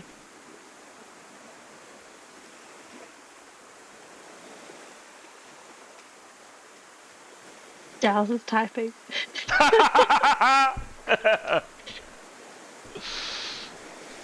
The anticipation. Okay. One knock for yes. Yes. Can we snapcast teleport to her, please? Sure. Yeah. Make a roll. Don't snapcast. Is teleport a? I wonder if I can. Is it It's a U type. Yeah, it's whether or not it's an instantaneous spell or whether or not it's a. Actually, and Mason, I'll answer this more quickly than you, so I'll check it out for you. Basically, it means whether or not you get a negative 30 to this roll because he's snapcasting. Let me just check and see. I'll as I say, I can check it faster than you can. Tarquin spells level 7. This is quite an interesting way to play with Giles listening in and you describing what he does. Teleportation.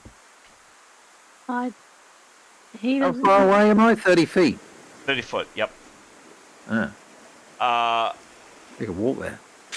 Yep. So leaving is, I'm assuming that's the spell he's talking about. It's a 5th level spell. Caster teleports up to a point of 100 foot away, but there can be no intervening barriers in a direct line between targets and point. So yes, that is the spell. It is not an instantaneous spell.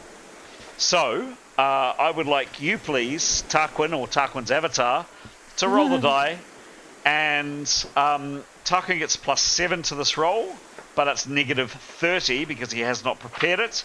Give me a roll and hope for the best. Just do it. Okay. Go for it. I just there we go. I didn't hear what you said, Mason. Sorry. I'm pulling back up the Discord. 100. 55. 5, negative 30 plus 7 is a 32. Ooh. You, Tarquin, are very, very lucky.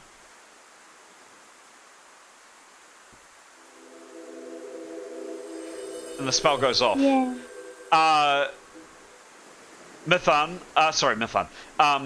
Neathanel, you are lurking in the undergrowth, like right here, and suddenly, like a second or two later, Tarquin arrives beside you. Tarquin, that was a 75% action. I'm going to ask for a 10% action for you to kind of clear your head, basically an orientation roll to kind of figure out what's going on where. Give me a roll, please, based on your perception. Non-masked. 71. 71. Plus, I think, a 90 or 94 perception. It was a 10% action. Yeah, Tarquin, that was successful. So you teleport. You move from here. I wonder if the thing will let me move you. Maybe it will. No, it won't. Let me drop you. Tarquin, you move up into the bushes. So you're lurking now in the bushes with Neathanel here, crouching down. Like suddenly, Neathanel, this guy arrives beside you. This newfound friend that you've met like 3 days ago has just arrived beside you. Tarquin, you shake your head like, oh, what's going on? But you snap out of it, and you have 15% left to act. 15% means, what do you do in that remaining 15% of your time? He would tell Neathanel what's been happening. Which is what? So we've killed an archer that was dangling on a rope down below where we were, just lying. And there was another arrow that came flying over our head before, and it landed around there, and it came from that direction. What direction? Looking at the map. Came from that. It came from that direction, and it hit the rock above Tarquin's head about here. So it came from this direction. And there was also some weird, creepy, rustling kind of noise that we heard, but we didn't see what it was. Cool. And there we go. That's the end of both Tarquin's turn and the Ethanol's turn. Chat room 1, please, guys.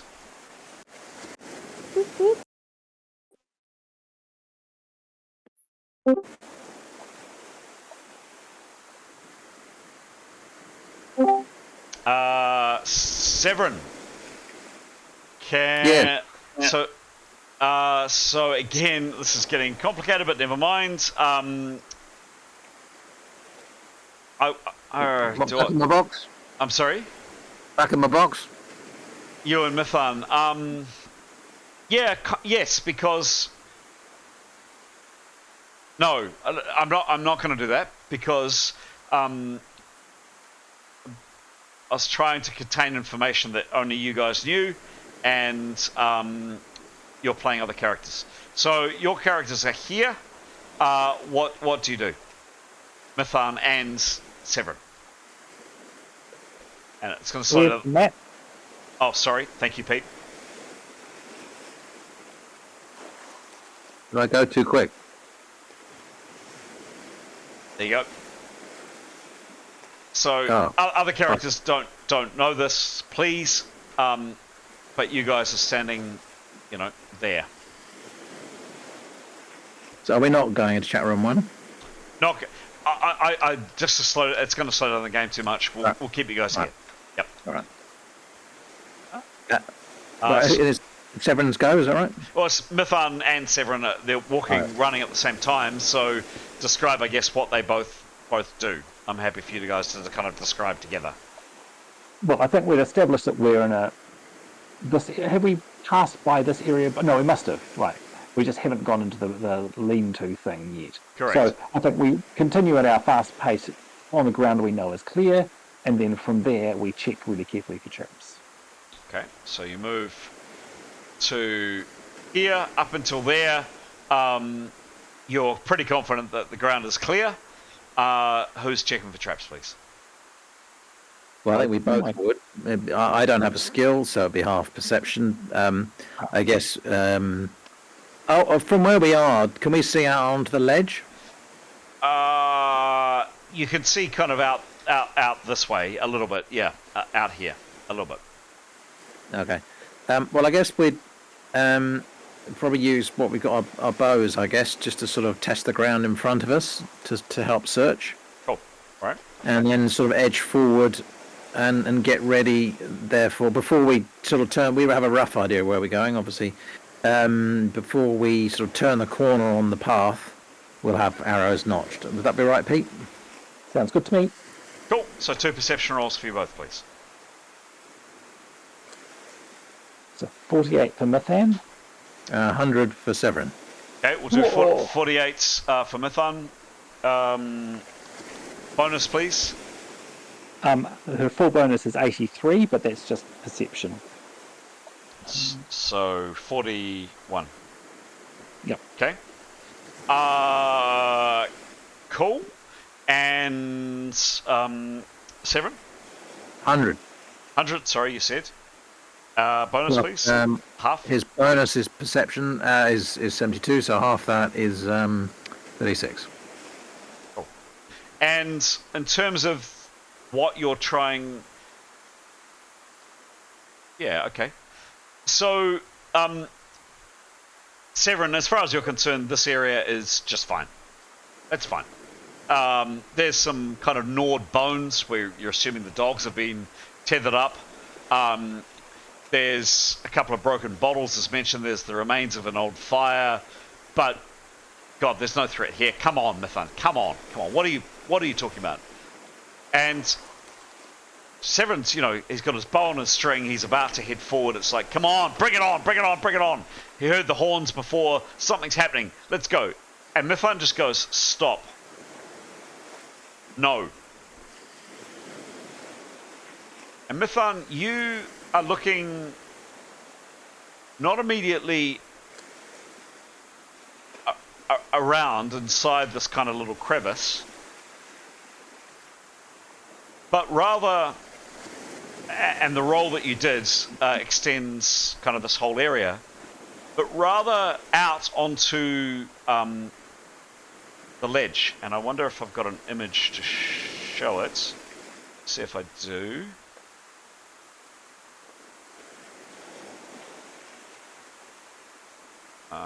Yeah, I do.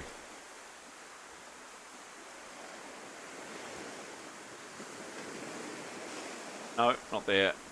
Yeah, here. So coming out here, Mithun. Hope you can see the screen. You can see the image on the screen. Yes.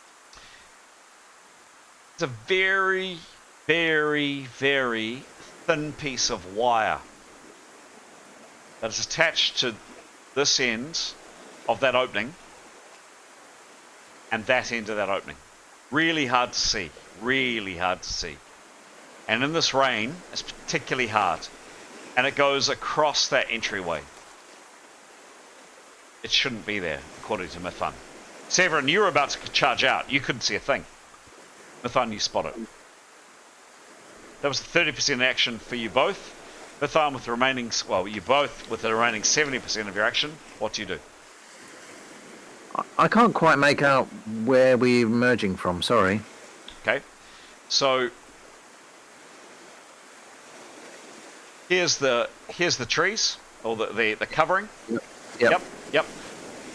On this map, because it was a really irritating map for me to work with as a GM, there is not an opening. It doesn't appear that there is an opening here, but there is. Right here, there is an opening. So there's a little tunnel through the rock. Yes, your characters have come in here, and there is a little tunnel through the rock, an opening about here, and it's depicted in that image there.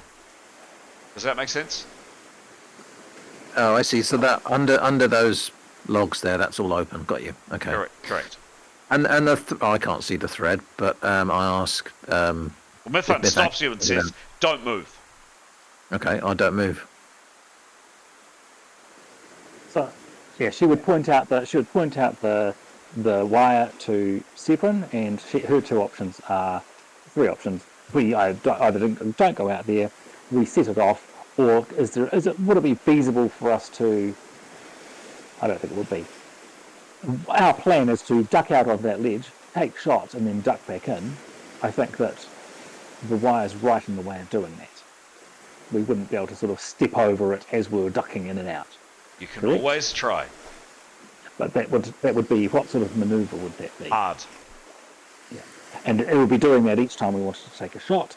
So her opinion is we should either set it off, or we don't do our missile fire from here. We can't do any missile fire from here, can we? Sorry, we wouldn't be able to do the shooting we were supposed to do. Oh, I see. By going out onto the ledge, because we want to be able to duck back in. Yes. Out of them retaliating, and the wire's right in the way. So, can you work out what it is? Yeah. Yep. Can we have a perception to see what we think that will trigger? I'm going to say that discussion between Severin and Mithun took up the rest of the round. You'd need to make another roll to kind of figure out what happens to that cable next round. Yeah. Demos, you're next.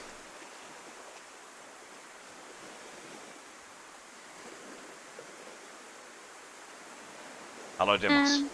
Sorry, I think he'll do just another perception. Give me a roll.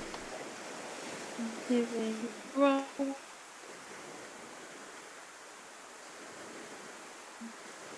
Oops. 53. What's his bonus? 50. Yeah. So the following demos. I'm going to copy and paste, and I'm going to put it into your chat. Coming into your chat.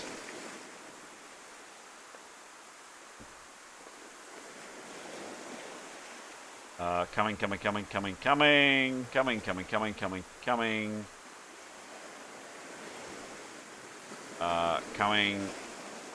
Almost coming. And with you now, Mason.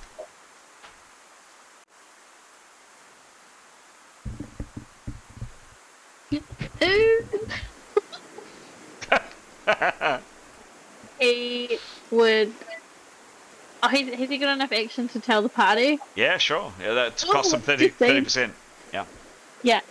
He would tell the party that I've just seen a man spider thing running up the rock face from the direction of the cave, and it's just disappeared. It's fucking tall. Someone kill it. Someone find the bug spray. Okay. So that'll come through. Yeah. Cool. Anything that would have taken, I'm going to say, half his action. He's got 50% left to act. Anything else from Demos? He will. No, he'll. I guess he'll he'll have his spear and his shield up, and if anything comes at him, he'll defend himself. Cool. And those around. Nicholas, you're next.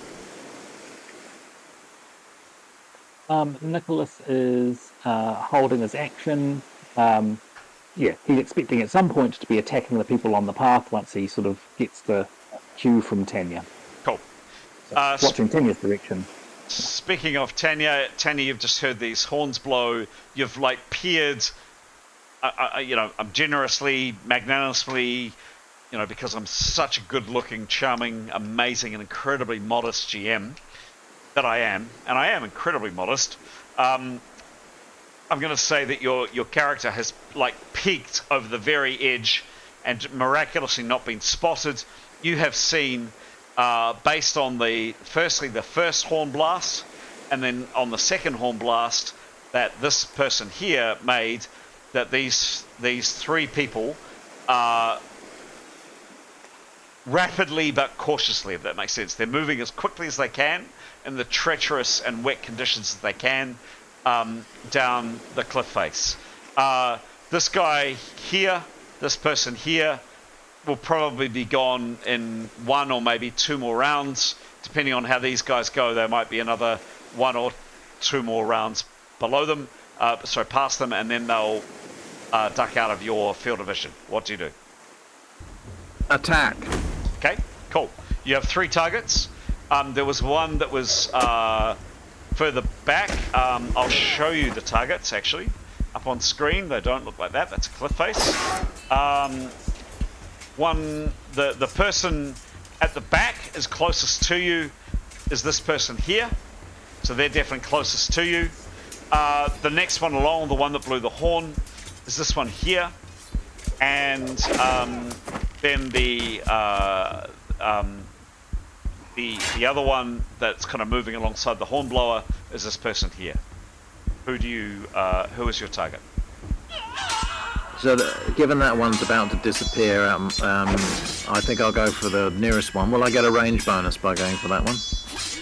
You will not. You will get, from, as I understand it, neither a bonus nor a negative. Give me a roll, please.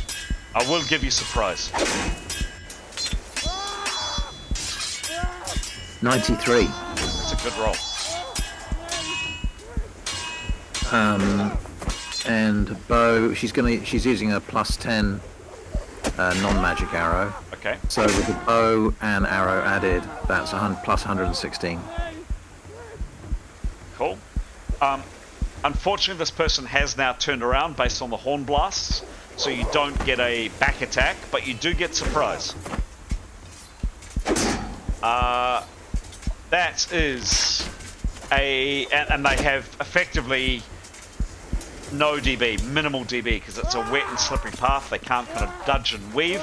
That, Tanya, is a very, very, very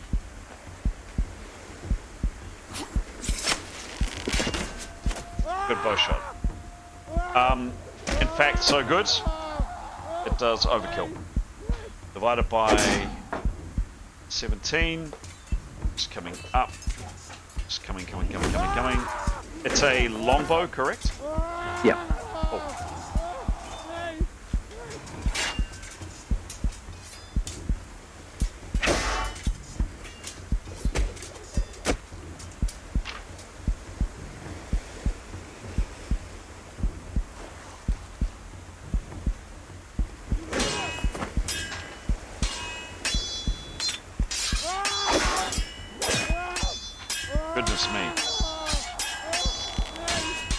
a massive, a colossal, a huge 32 hits and an E puncture and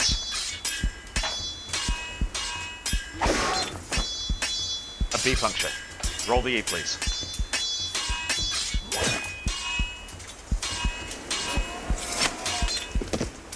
Ah, 14. 1, 4. 3 hits. Kind of glancing shot. Just graze them with that. You also get a B puncture coming up. Just 1 second.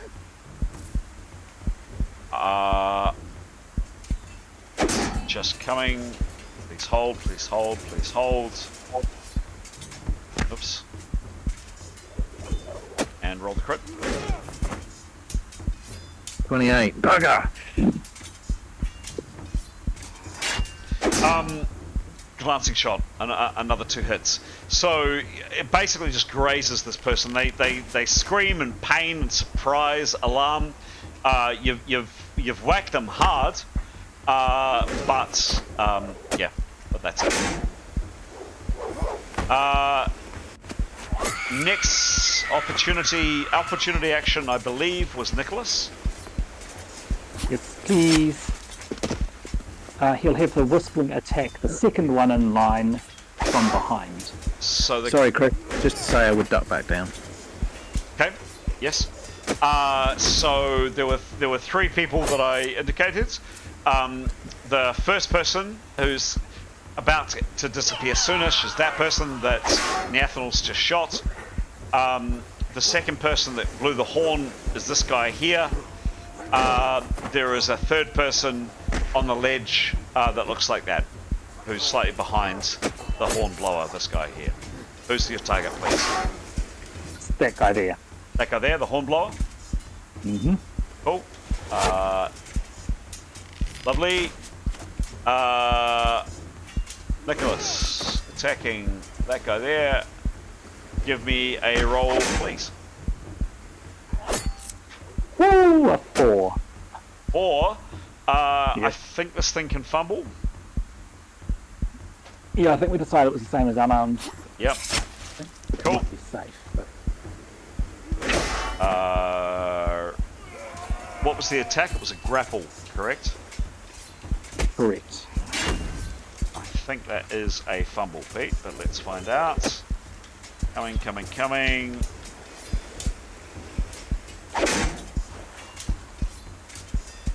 Oh, you're lucky. It's just a 1 or a 2. Cool.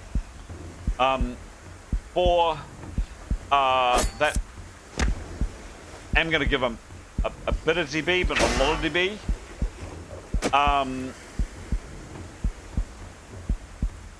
Yep, that Pete is an ineffectual attack. The whistling misses.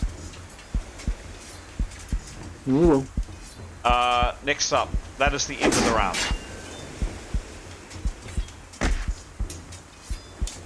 It's on.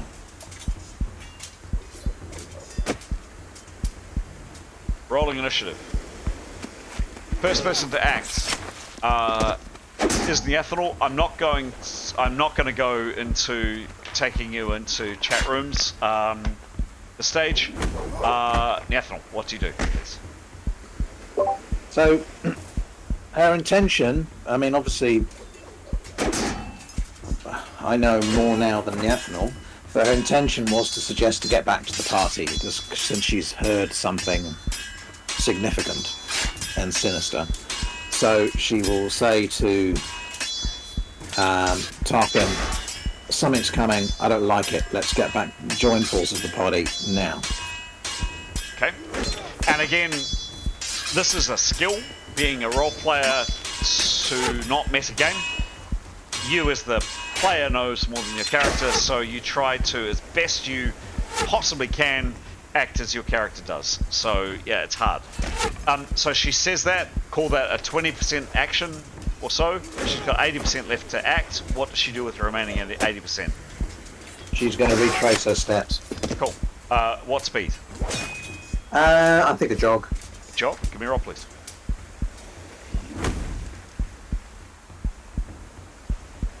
$13. 13. Okay, not a failure, not a great result. She kind of makes it to about here. Okay. Gray. Gray, you've just clambered up. Just as you clambered up onto the rocks, there was a blast, 2 blasts. Firstly behind you from kind of this direction down here, and then from your foes up here from 2 horns. You then saw Tanya stand up and take a shot and then back down again. You've got an unloaded crossbow with you. What do you do? It's unloaded, so he's gonna have to load it. Okay, he starts loading. Sure thing. Yep. So you haven't just to be aware, with an unloaded crossbow, it's a light crossbow. So to reload a light crossbow is 170% action. So that's 1 round, 70%. Mm-hmm. Or you can snap fire a light crossbow at 120%. So I guess you need to tell me, are you aiming to fire partway through next round, or do you want to wait another 2 rounds? He's aiming to fire partway through next round. So that will be at a -30 to a shot. Yep. Okay, done. Late. You've just heard this breakdown. Again, I'm just encouraging you to work on the information you have. What do you do? He is going. He's seen Tanya stand up and take a shot. Yes. He will cast his phantasm. Yes. Yep. So he's prepared 3 rounds, I think. You're off.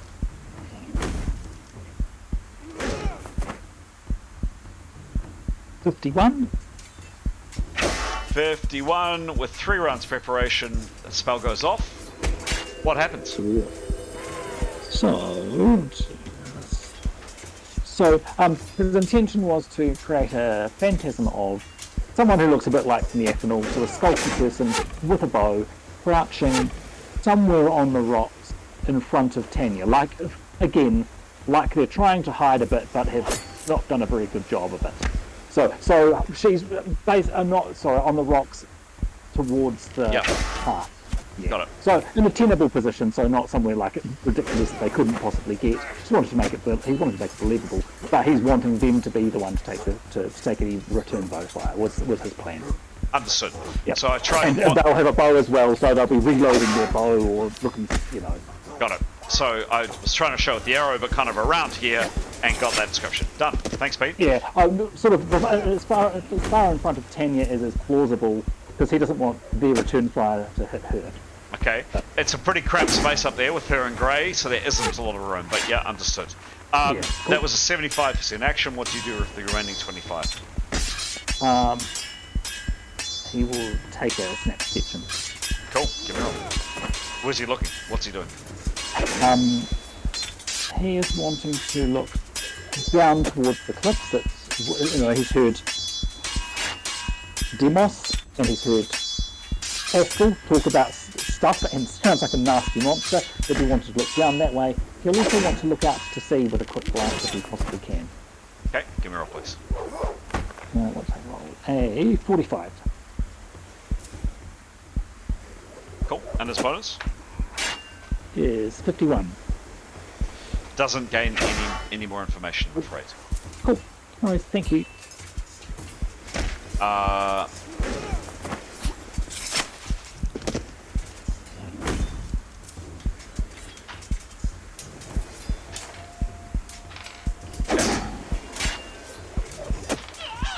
Alrighty.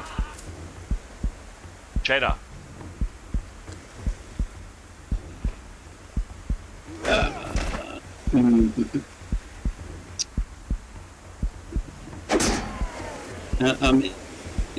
If there's the group of the party, they're just holding their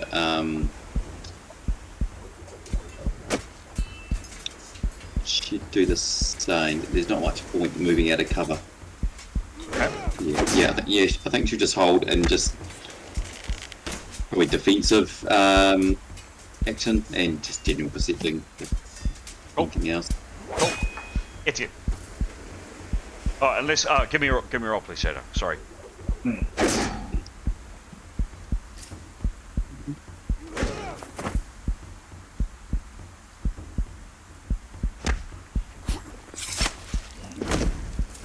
80 plus 55. Nothing. Sorry. No, beg my pardon. She does see two men down here.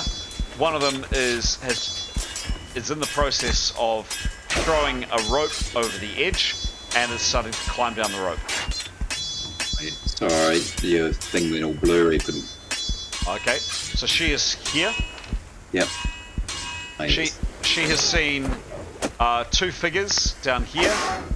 Okay, yes, better. One of them has thrown a rope over the edge where they are and is starting to climb, basically, not even climb, basically slide down the rope as fast as that person can.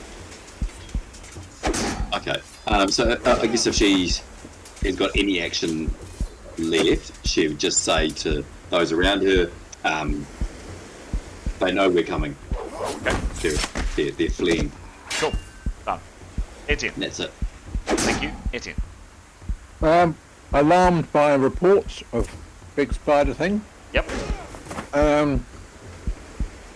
Well, I think I don't know how many rounds he's been preparing for. I think he started the last time, but he'll hold that. He's looking to group the party together to cast inspirations again in what's to come. But at the moment, he's going to explain to the party that's what he wants to do. Mm-hmm. He's going to, while he's preparing, he'll do it next round probably. Yep. And they need to ready themselves for what is coming. Okay. So suggest that they form a plan of what happens if this creature comes their way. Cool. Done. Okay. Cool. Askel. You've spotted something down the cliffs. You've seen these people. Jadar's pointed out the people climbing down. You can see the guy on the rope. What are you doing?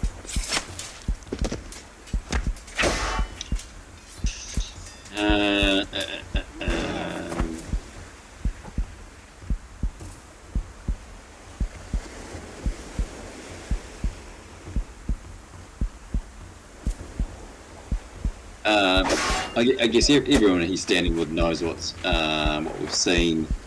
Jadar's seen them. I've seen them. I guess we as a group just need to figure out what we want to do.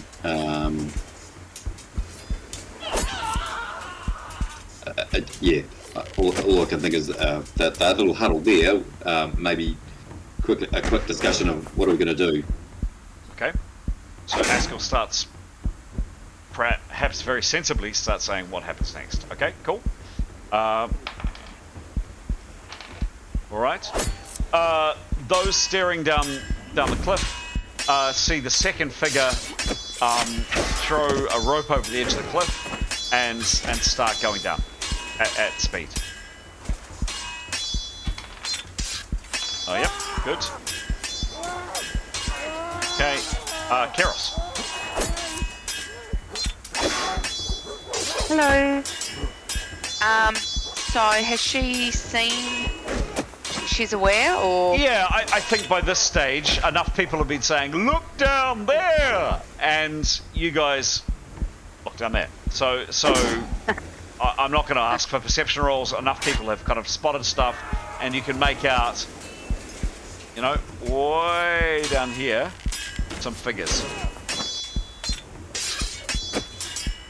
Okay, so she's not going to use PowerPoints. She is not going to do perception. She's just, can she hold? Sure. She's still got her bow and arrow. Yeah, please. Okay. Mithan and Severin come to Severin to act together, or does Mithan want to do something now? Do it together. Okay, done. Cool. Demos.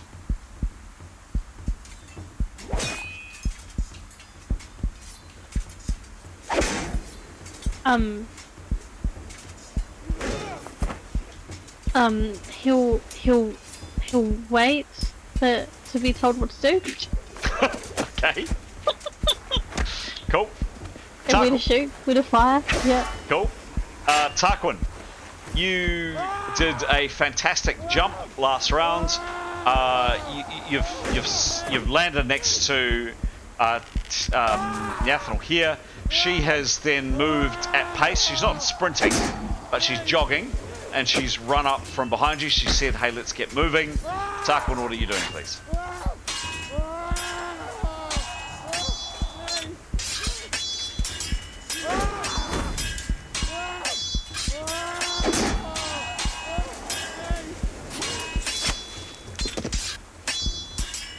Sorry, one moment, please. Sure thing. Take your time.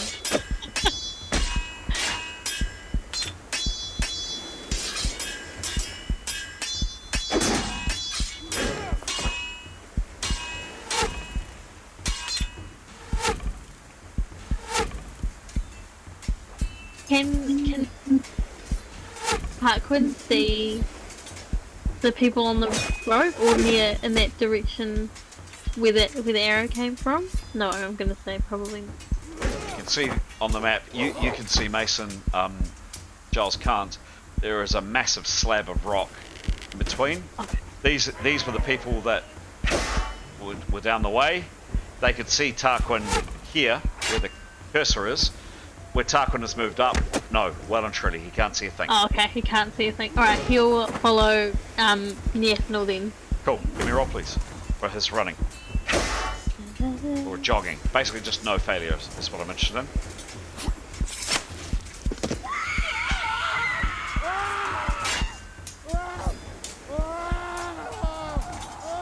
$63. Cool. Tarquin, you...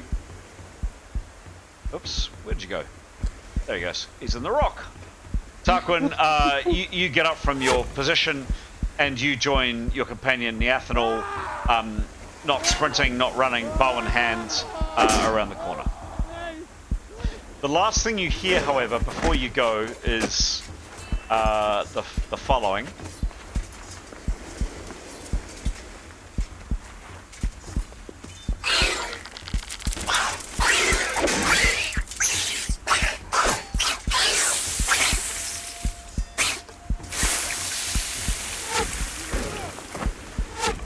Behind you.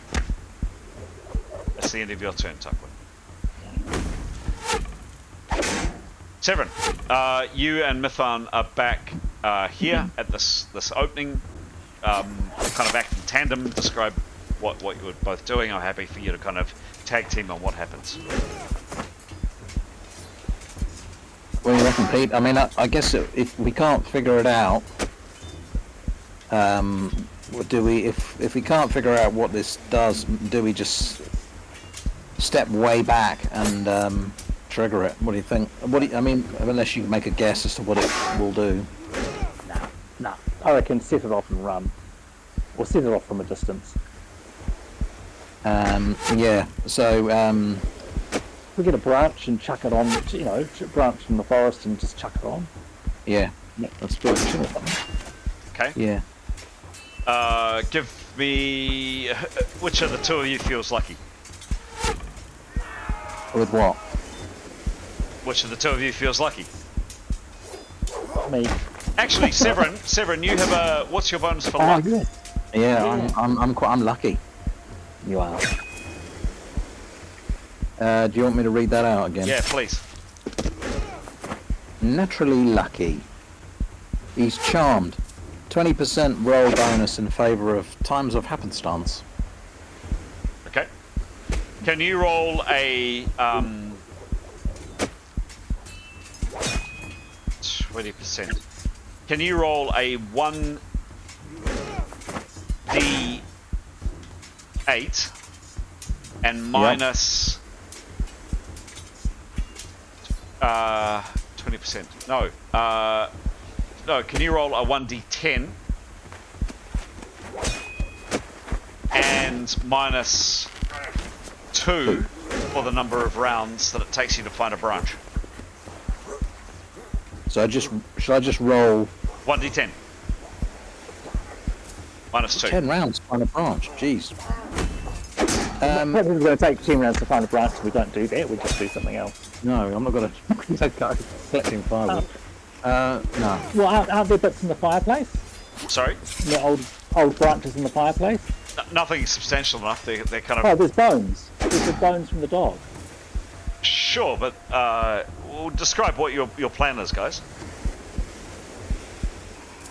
We want to throw something that's big enough that's going to set that wire off from a decent enough distance. So, Right. something half a metre in length. Right, so you need something quite weighty to kind of chuck at it to make it All go. right. There's nothing around you. There is. He's going to get his grappling hook out of his backpack, and he's going to hurl that at it from a distance. Okay, cool. Both be at distance, please. Okay, So perhaps while I get the grappling hook out, Nipthan, you could get your rope out. Cool. Okay. She has one. So say 3 rounds to take out the grappling hook, attach a rope.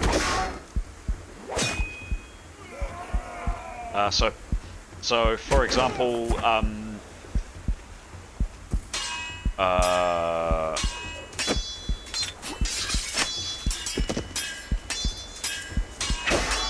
recovering an item, picking up an item from the ground is 30%. I'm going to say, yeah, getting something from your. Oh no, okay. I'll say 2 rounds. You've got a grappling hook out, and you've got a rope attached to the grappling hook. That's 20 seconds to take an object out of your pack and tie a knot in it, and then you're good to go in 2 rounds' time. And I guess, Nipthan, while I'm doing that, you could look at it, and if you can work it out, even better. Yep. She doesn't have rope. So yes, can she do a perception on the whilst he's doing that? She'll do a perception on the trap, please. Sure thing. Give me a roll, please. 62.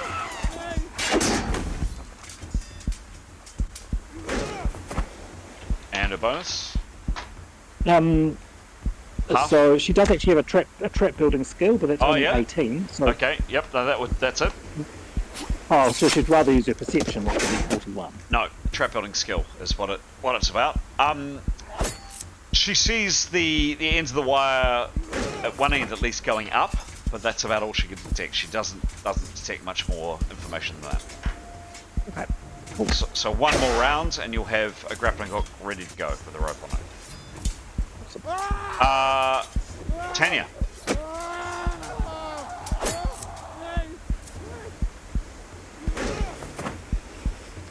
You shot last round, or did you shoot? No, yeah, last round. What do you do? Hello, Tanya? She'd like to delay her next shot. She's going to reload and fire and do her second shot, but she is going to delay her action until the end of the round and then shoot. Okay. Hoping that obviously the adversaries, if they're going to return fire, will do so beforehand. Okay. Okay.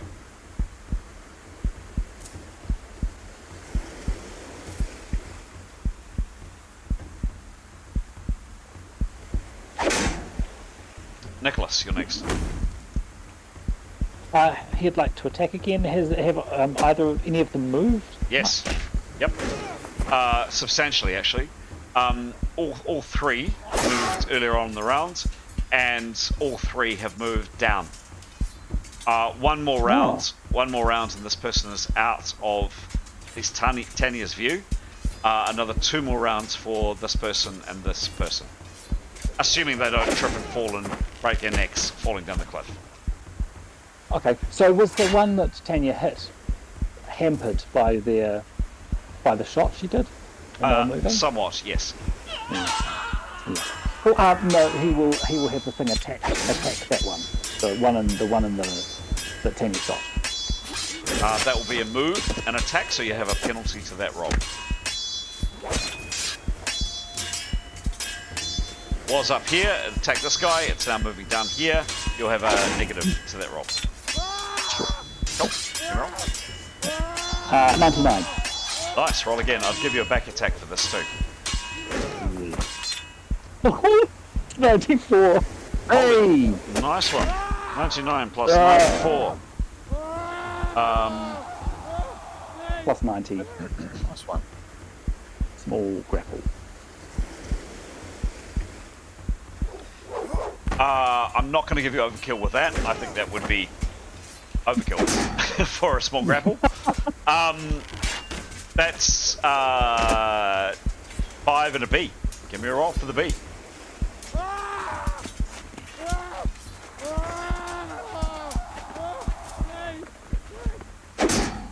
28.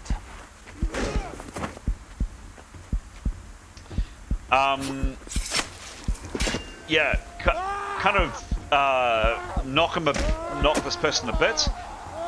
Don't look like they're going to act next round. They're kind of staggered, I think. Oh. Okay. Thank you. And that is the end of the round. Initiative. Roll initiative. Cheddar is next. First up, I should say.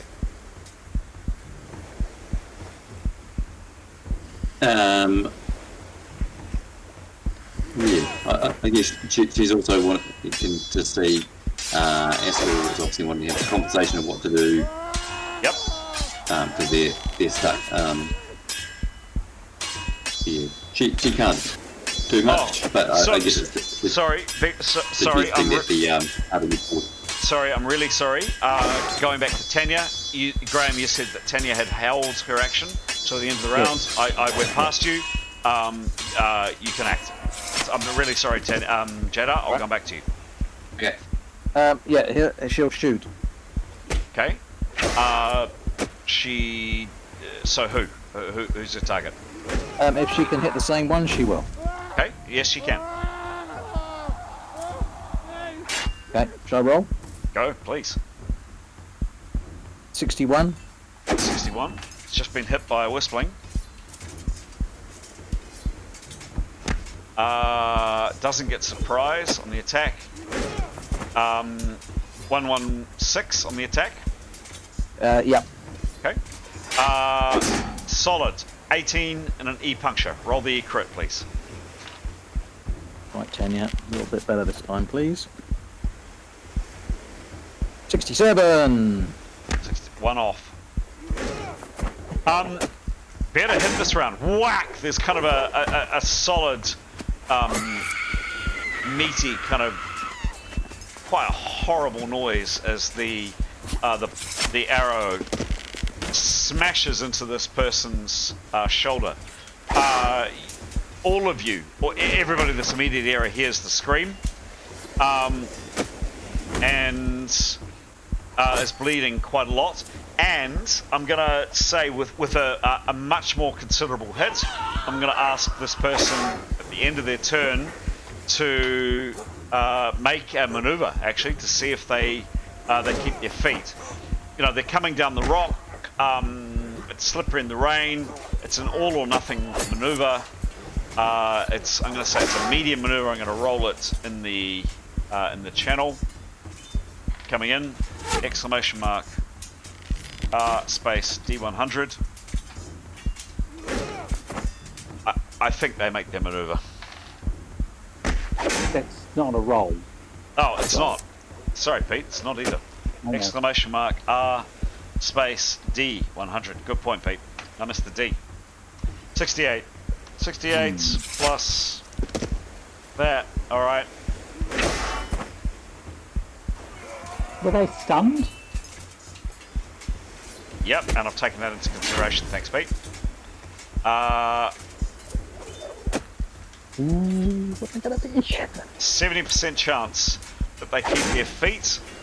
70 or under, and they're fine. 70 or above, and they could be in trouble. Exclamation mark R space D100. If they're above 70, they could have a problem. They're fine. Smack.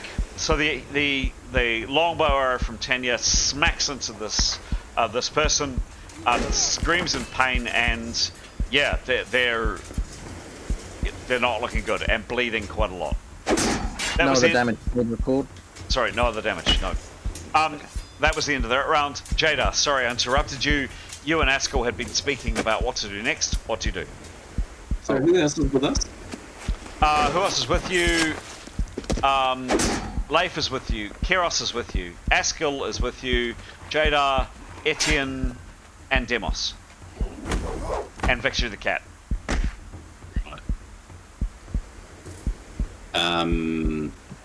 So Jada's not a big talker, but I guess she would essentially say, like Askell always said, we need to do something. She'd say, yes, I agree, but I have no long-range offensive abilities, so she'll just be defensive. Yeah, and that'll be Jada. Okay, cool. Next up is Neathanol. What do you do in Neathanol? Did I hear that same noise that Tarquin heard?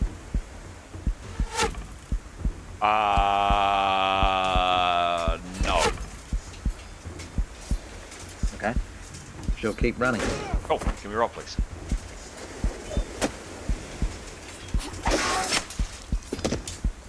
$13. 160 foot away. How fast does she run? Double. Double, which is how much, please? Sorry, 60. Is 120. Oh, okay. So let's say she's, pretty close to her companions. She can see them. She's about there.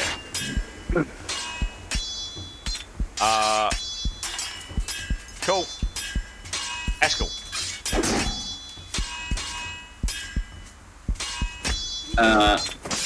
So he needs to talk to, just everyone in the group that's there, Etienne, etc. Of basically, what are we going to do? Are we going to move forward?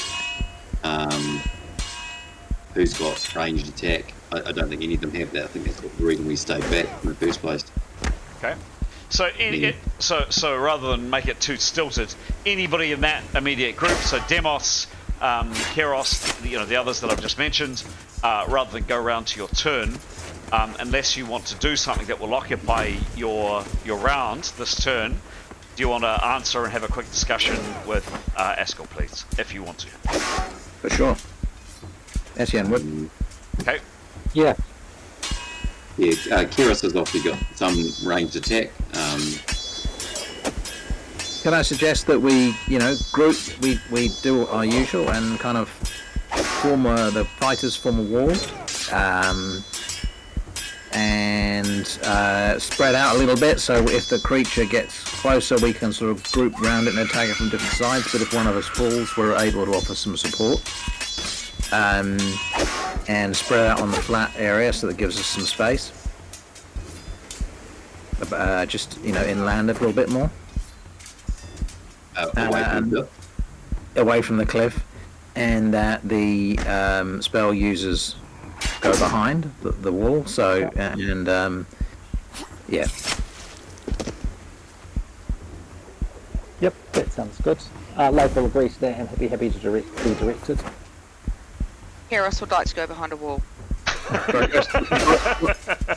Logically, that would mean Demos probably in the middle with the spear, right? And then maybe, I don't know, Etienne on one side, Leif on the other. Who else have we got down there?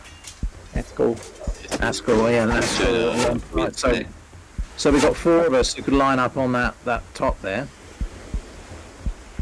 Right? On the open bit of land. I don't think there's much point hiding particularly, unless you guys feel differently about it. No, I think there's too much happening that hiding's not really going to... we could wait for it to get really close, I suppose, through that gap in the bushes. What do you think? I suppose we could do that. Actually, that's not a bad idea. If, given our archers are quite visible on the top of the rock, we can assume the spider's going to, or whatever it is going to come towards us. Question is, it could just go straight up the ramp towards them, right? Depends how fast it moves too. Like it could be. the cliff face, so we can assume its climbing is unbelievable. So it probably will go as the crow flies, right? Yeah. So if I suppose we could. No, there's no point because we can't all attack it at once. Okay, that's about enough Just kind of plan A, I discussion. reckon. Okay. Anybody else want to contribute to that, or change kind of where I've arbitrarily placed people? That's not what we discussed, so was it? Well, you were thinking further back, is that right? Over the ditch? So a row of people further back. Hang on. Keros, Demos, Askell, Jada, any feedback, interaction from you, please? Jada would be just agree with the rough plan, and she would be in the attack mode with her staff. Cool. Keros, Demos. Keros would be keen to move behind something. She has a bow and arrow. Keen to not use power points, but she will if she needs to. Okay. Right. Okay. We'll cut. Sorry, Demos. Yeah, please. No, yeah, I was gonna say he's happy to stand and have his spear and spear and shield up. Oh, all right. Okay, so we'll put people in position, kind of where people want to go next round. Have a think of what your tactics may be, and we'll come to that in a second. Nothing else from it was technically Askell's turn, but we'll move through Leif. Anything else from you, Leif? I should be aware of. You've kind of been part of this discussion, so probably not a lot more action, but anything else I should be aware of? No, just happy to be directed. Yep. Cool, done. Okay. Grey Roughwind, you have prepared your crossbow. You have a negative 30 to the shot. But your bow is loaded. Your crossbow is loaded. What do you do? Is there anybody left? I don't know. Do you want to stand up? Very quickly. And subtly, somehow. Yes. This person here has stalled. They're kind of part way down. They're not looking good in the split second you see. I'm not going to ask for a perception roll. The other two behind them, who were behind them, are making gains. One is about to pass them on the way down. The other one's not far behind. So this one here, who's the one that, not that you know this, but the one that has got probably at least one of Tanya's arrows sticking out of her, is not moving. The other two are moving. Probably go for the one that is moving. Okay, which one do you go for? The one in front. The one in front. Cool. The one in front that you go for is this one here. Great. Cool. Give me a roll at negative 30 to the shot, please. Because okay.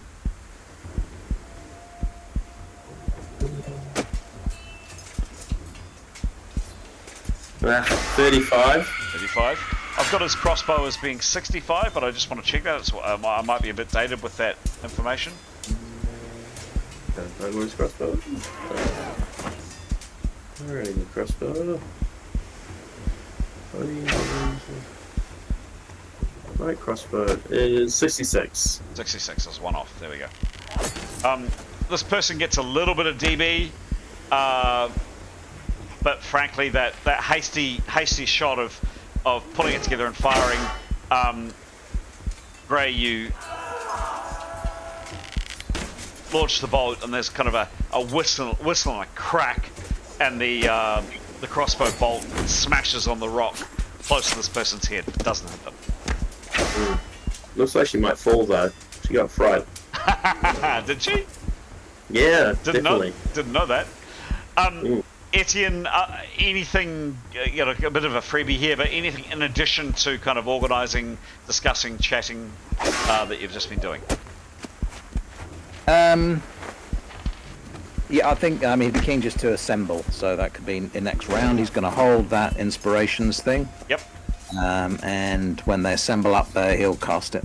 Done. Thank you. Nicholas. Nicholas will attempt another attack. Okay. On the one that Rawi. Okay. So this one, yeah. Okay. So they were the one leading. Oh. No, this one here is definitely leading. Oh no, he'll go for that one. Okay. Rock it. The hornblower. Which is a crit roll. 66. Okay.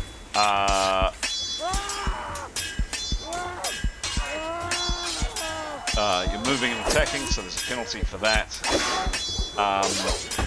And a 66. Yeah, and only gets part of his DB. Yeah, glancing shot. 3 and an A. Roll the A, please.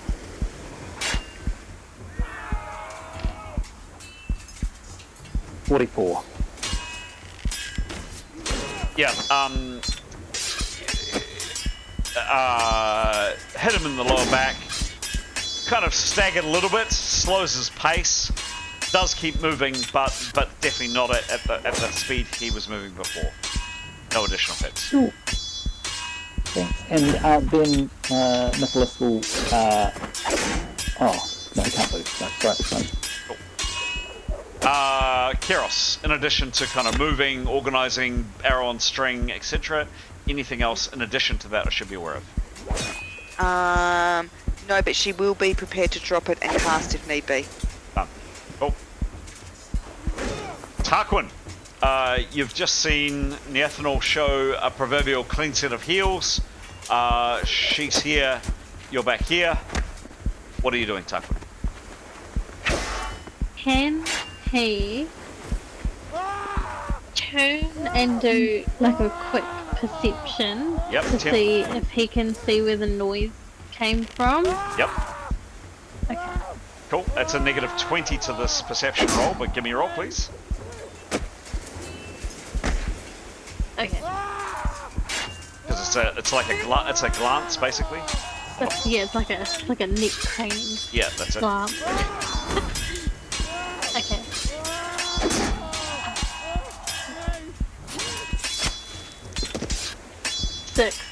Six. Don't forget it's masked. It could be amazing. It is. That's very true. Plus 90, I believe his perception is. Negative 20 for the roll. Look, he doesn't hear anything more or gain any more information other than the horrible noises he heard. Were definitely kind of from this area, but he doesn't hear anything more at this stage. Okay, then he will gun towards Neathanol. Cool. So, yeah. What speed? Run like hell. Okay, that's times 5. Give me a roll, please. Okay. Okay. Say a light movement over.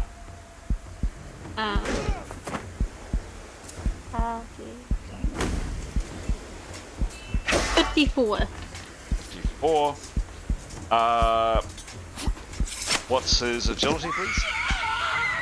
Agility is plus 30. Oh, sorry, he wears armor, I think. Okay. Yeah, so what's his armor skill? I think it's soft leather.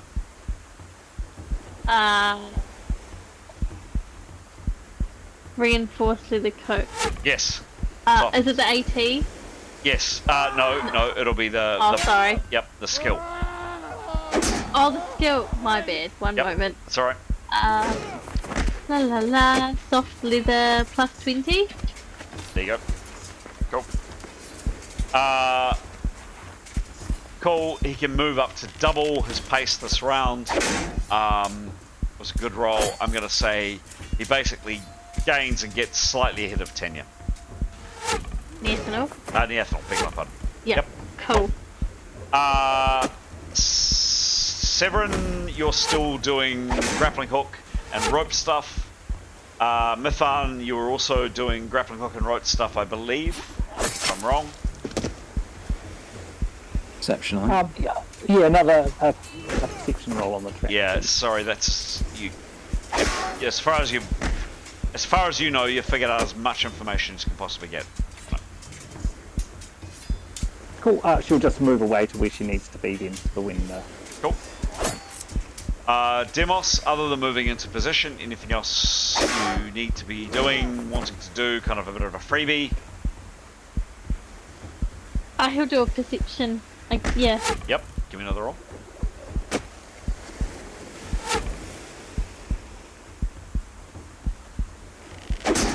91. 91. Get really excited. Yeah, I know, and then it's actually you don't know. His bonus again, please. Plus 50. Oh, no further information. Oh, other than several other people have kind of noticed this. You'll be glancing around. The two men that were on the two ropes are making pretty rapid progress. Looks like they're coming down, kind of around here-ish, kind of that area. Okay. He'd share that with the group. Yep. Sure thing. And that is the end of the round. It's also 10 o'clock. I'm going to suggest we call it there, folks. Unless anybody... I could potentially go for one more round. I'm also happy to leave it there. What people like to do. I need to go to bed. I need to go to bed too. Alright. I am going to call it there. Cool. Good. Just to say, as a sort of basis of the conversations that the party had about organising themselves, obviously we had that conversation, so I roughly drew out the results of that conversation and just put it in the chat there. So if anyone, that's obviously a starting point, and if people want to do that, great. If they don't, cool. But that was the purpose of the discussion, was to suggest what's in there now. Cool. Done. Okay. Yeah, agree. Looks good. Excellent. Well, thank you very much indeed, guys. Happy viewers, happy listeners, because we are getting quite a few listeners on Apple, which is interesting, and Spotify. That's it for this session. Tune in again next time for some Twilight of the Old Order and Ain't No Place for a Hero action. And there we go.